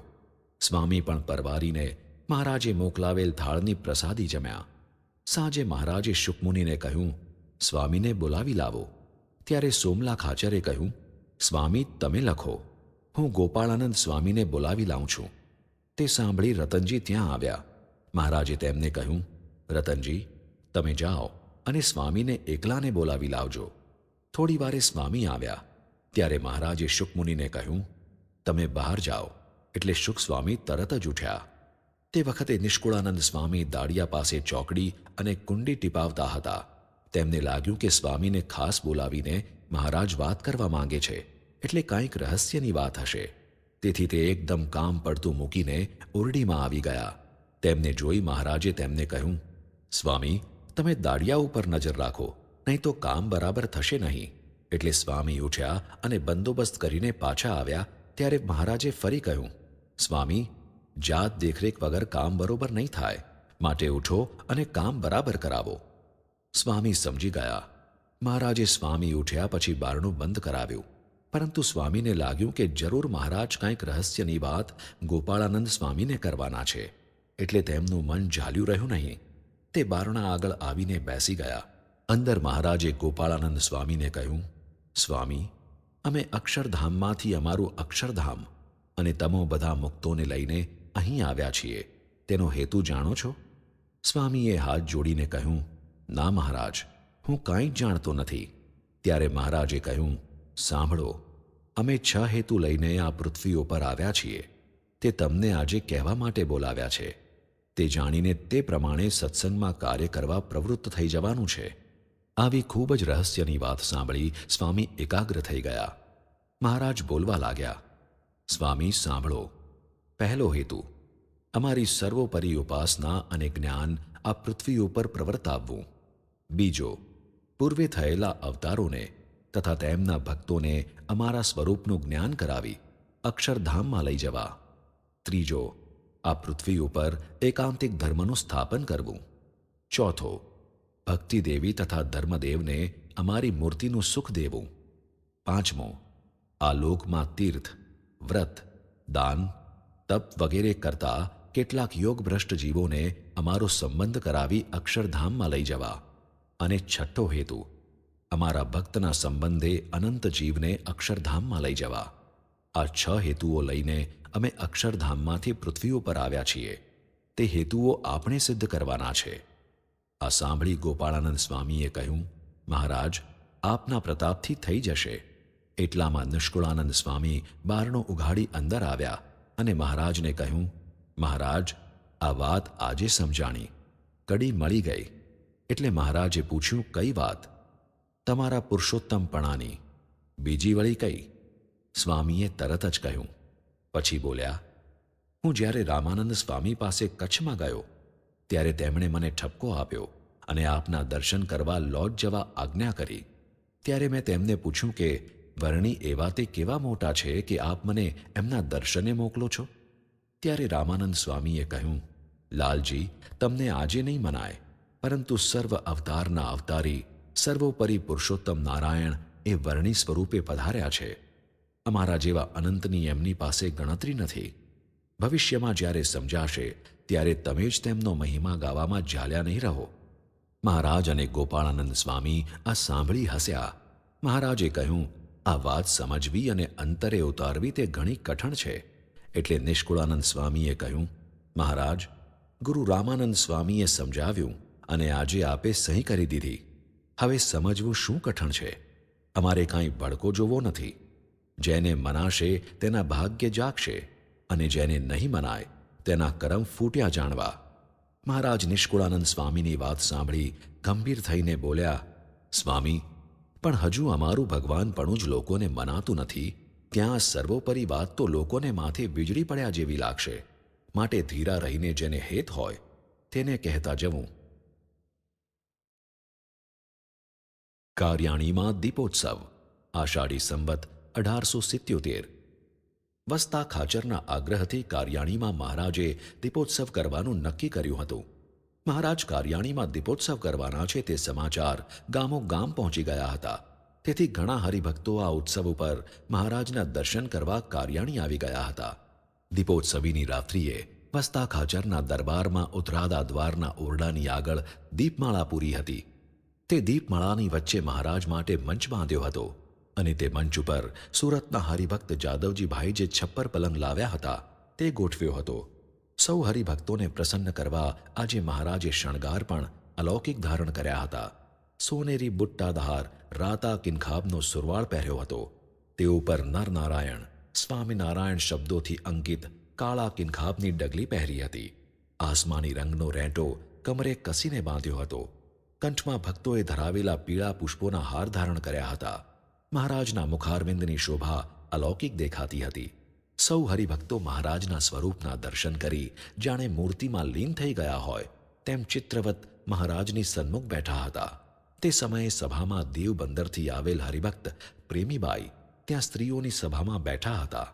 તેણે તેના પગ નીચે એક પોટલું દબાવીને રાખ્યું હતું. તેનું જાણે જીવની જેમ જતન કરતા કરતા તે મહારાજના દર્શન કરતા હતા. સાથે સાથે પોતાની પાસેના પોટલા ઉપરથી પણ નજર ખસેડતી ન હતી. મહારાજે મંચ ઉપરથી આ જોયું. તેઓ તરત જ ત્યાંથી ઊભા થયા અને મંચની ઉપરથી નીચે સભામાં આવવા લાગ્યા. સૌને મહારાજની આ ચેષ્ટા જોઈ આશ્ચર્ય થયું. મહારાજ સીધા જ જ્યાં બહેનો બેઠી હતી ત્યાં પધાર્યા અને પ્રેમીબાઈ સામું જોઈને બોલ્યા, બહેન, તું અમારા વસ્ત્રો આભૂષણો લાવી છો ને? પ્રેમીબાઈને આ સાંભળી આશ્ચર્ય થયું. તેણે તરત જ પોતાના પગ નીચે દબાવેલ પોટલું હાથમાં લીધું. તે ઊભી થઈ ગઈ અને મહારાજને હાથ જોડી કહ્યું, લાવી છું મહારાજ, જીવની જેમ જતન કરીને લાવી છું. આપને અર્પણ કરવા અધીરી થઈ હતી. સંકલ્પો થતા હતા કે આપની પાસે કેમ પહોંચવું. ત્યાં મહારાજ આપ સામેથી પધાર્યા. લ્યો, સ્વીકારો આ ગરીબની ભેટ. મહારાજે તેના હાથમાંથી પોટલું હાથોહાથ લઈ લીધું, પોતાને માથે ચડાવ્યું, છાતીએ અડાડ્યું અને પછી પ્રેમીબાઈ તરફ અમીભરી દ્રષ્ટિ કરી મહારાજ મંચ ઉપર આવી પલંગમાં બિરાજી ગયા. સભામાં સૌ સ્તબ્ધ બની મહારાજની આ અલૌકિક લીલા જોઈ રહ્યા. પ્રેમીબાઈના ભાવના પણ સૌને દર્શન થયા. પણ કોઈને સમજાયું નહીં કે પ્રેમીબાઈ કેવા ભાવથી આ ભેટ લાવ્યા હશે કે મહારાજ ઊભા થઈને તેની ભેટ હાથોહાથ લેવા પધાર્યા. દીવબંદરના પ્રેમી હરિભક્ત પ્રેમીબાઈ. એટલામાં મહારાજનો અવાજ સંભળાયો, સાંભળો હરિભક્તો, સંતો, આટલા વર્ષ થયા. તેમાં અમારે અર્થે કેટલાય હરિભક્તો વસ્ત્ર તથા હજારો રૂપિયાના અલંકારો લાવે છે, પણ અમે આવી રીતે કોઈની સામા જઈને લેતા નથી. એટલું કહીને મહારાજે મયારામ ભટ્ટને કહ્યું, ભટ્ટજી, આપ પોટલું છોડો, વસ્ત્રો કાઢો, અલંકારો પણ કાઢો. મયારામ ભટ્ટે પોટલું છોડીને વસ્ત્રો તથા અલંકારો કાઢ્યા. મહારાજે પોતાના હાથમાં લઈ સર્વે વસ્ત્રો પોતાના શરીરે અડાડ્યા, અલંકારો પહેર્યા. પછી બોલ્યા, અને સાંભળો, આવી રીતે કોઈના વસ્ત્ર અલંકારો પહેરીને અમે રાજી પણ થયા નથી. આજે તો અમારે એ હરિભક્ત ઉપર અતિશય રાજીપો થયો. એ વસ્ત્ર અલંકારો શ્રી હરિએ દીનાનાથ ભટ્ટને આપી દીધા. શ્રીહરિની આ નિસ્પૃહિતાના દર્શન સૌએ અનેક વખત કર્યા હતા, પરંતુ આજે સૌને તેના વિશેષ દર્શન થયા. સૌ કૃતાર્થ થયા. પછી મુક્તાનંદ સ્વામી, બ્રહ્માનંદ સ્વામી આદિકે શ્રીહરિને પ્રશ્નો કર્યા. ત્યારબાદ શ્રીહરિએ મત્સરને ટાળવાની વાત કરતા કહ્યું, સર્વે વિકાર માત્રનો આધાર મત્સર છે. એટલે જ શ્રીમદ ભગવતના નિર્મત્સર એવા જે સંત, તેને જ ભાગવત ધર્મના અધિકારી કહ્યા છે. જેને એ સંતને માર્ગે ચાલવું હોય તેનો મત્સર ટળે. સ્ત્રી, ધન અને સારું સારું ભોજન એ ત્રણ મત્સરના હેતુ છે, અને જેને એ ત્રણના વાના ન હોય તેને માન છે તે મત્સરનો હેતુ છે. જે મત્સરવાળો હશે તેને તો અમે આ ભટ્ટને વસ્ત્ર આપ્યા, તેમાં પણ મત્સર આવ્યો હશે. પણ મત્સરવાળાને એવો વિચાર ન આવે છે. વસ્ત્ર લાવ્યા હતા તેને ધન્ય છે જે આવા ભારે વસ્ત્ર મહારાજને પહેરાવ્યા, અને મહારાજને પણ ધન્ય છે જે તરત બ્રાહ્મણને દઈ દીધા. કોઈક લે અને કોઈક દે તો પણ મત્સરવાળો હોય તે ઠાલો ઠાલો વચમાં બળી મરે. પરંતુ અમારે તો કામ, ક્રોધ, લોભ, માન, મત્સર, ઈર્ષા એ સર્વેનો ક્યારેય હૈયામાં લેશ પણ આવતો નથી. અને શબ્દ, સ્પર્શ, રૂપ, રસ, ગંધ એ જે પંચ વિષય, તેનો તો હૈયામાં અતિશય અભાવ વર્તે છે. જેટલું કાંઈક અન્ય વસ્ત્રાદિકનું ગ્રહણ કરતા હઈશું તે તો ભક્તની ભક્તિને દેખીને કરતા હઈશું, પણ પોતાના દેહના સુખને અર્થે નથી કરતા. અમારે જે ખાવું પીવું, ઓઢવું પહેરવું છે તે સર્વે સંત અને સત્સંગીને અર્થે છે. અને જો એમને અર્થે ન જણાય ને પોતાને અર્થે જણાય તો અમે એનો તત્કાળ ત્યાગ કરી દઈએ. અને અમે તો જેને મન, કર્મ, વચને પરમેશ્વરના ભક્ત છે તેને અર્થે અમારો દેહ પણ શ્રી કૃષ્ણાર્પણ કરી રાખ્યો છે. માટે અમારે તો સર્વ પ્રકારે જે કોઈ ભગવાનના ભક્ત છે તે સંગાથે સંબંધ છે. અને ભગવાનના ભક્ત વિના તો અમારે 14 લોકની સંપત્તિ તે ત્રખલા જેવી છે. આમ દીપોત્સવી તથા અન્નકૂટના ઉત્સવો મહારાજે કાર્યાણીમાં ધામધૂમથી કર્યા. દેશ દેશના સંઘ આવ્યા. મહારાજે સૌને ઉત્સવનો આનંદ લૂંટાવ્યો. પોતાની મૂર્તિનું સુખ આપ્યું અને ઉપદેશના વચનો પણ કહ્યા.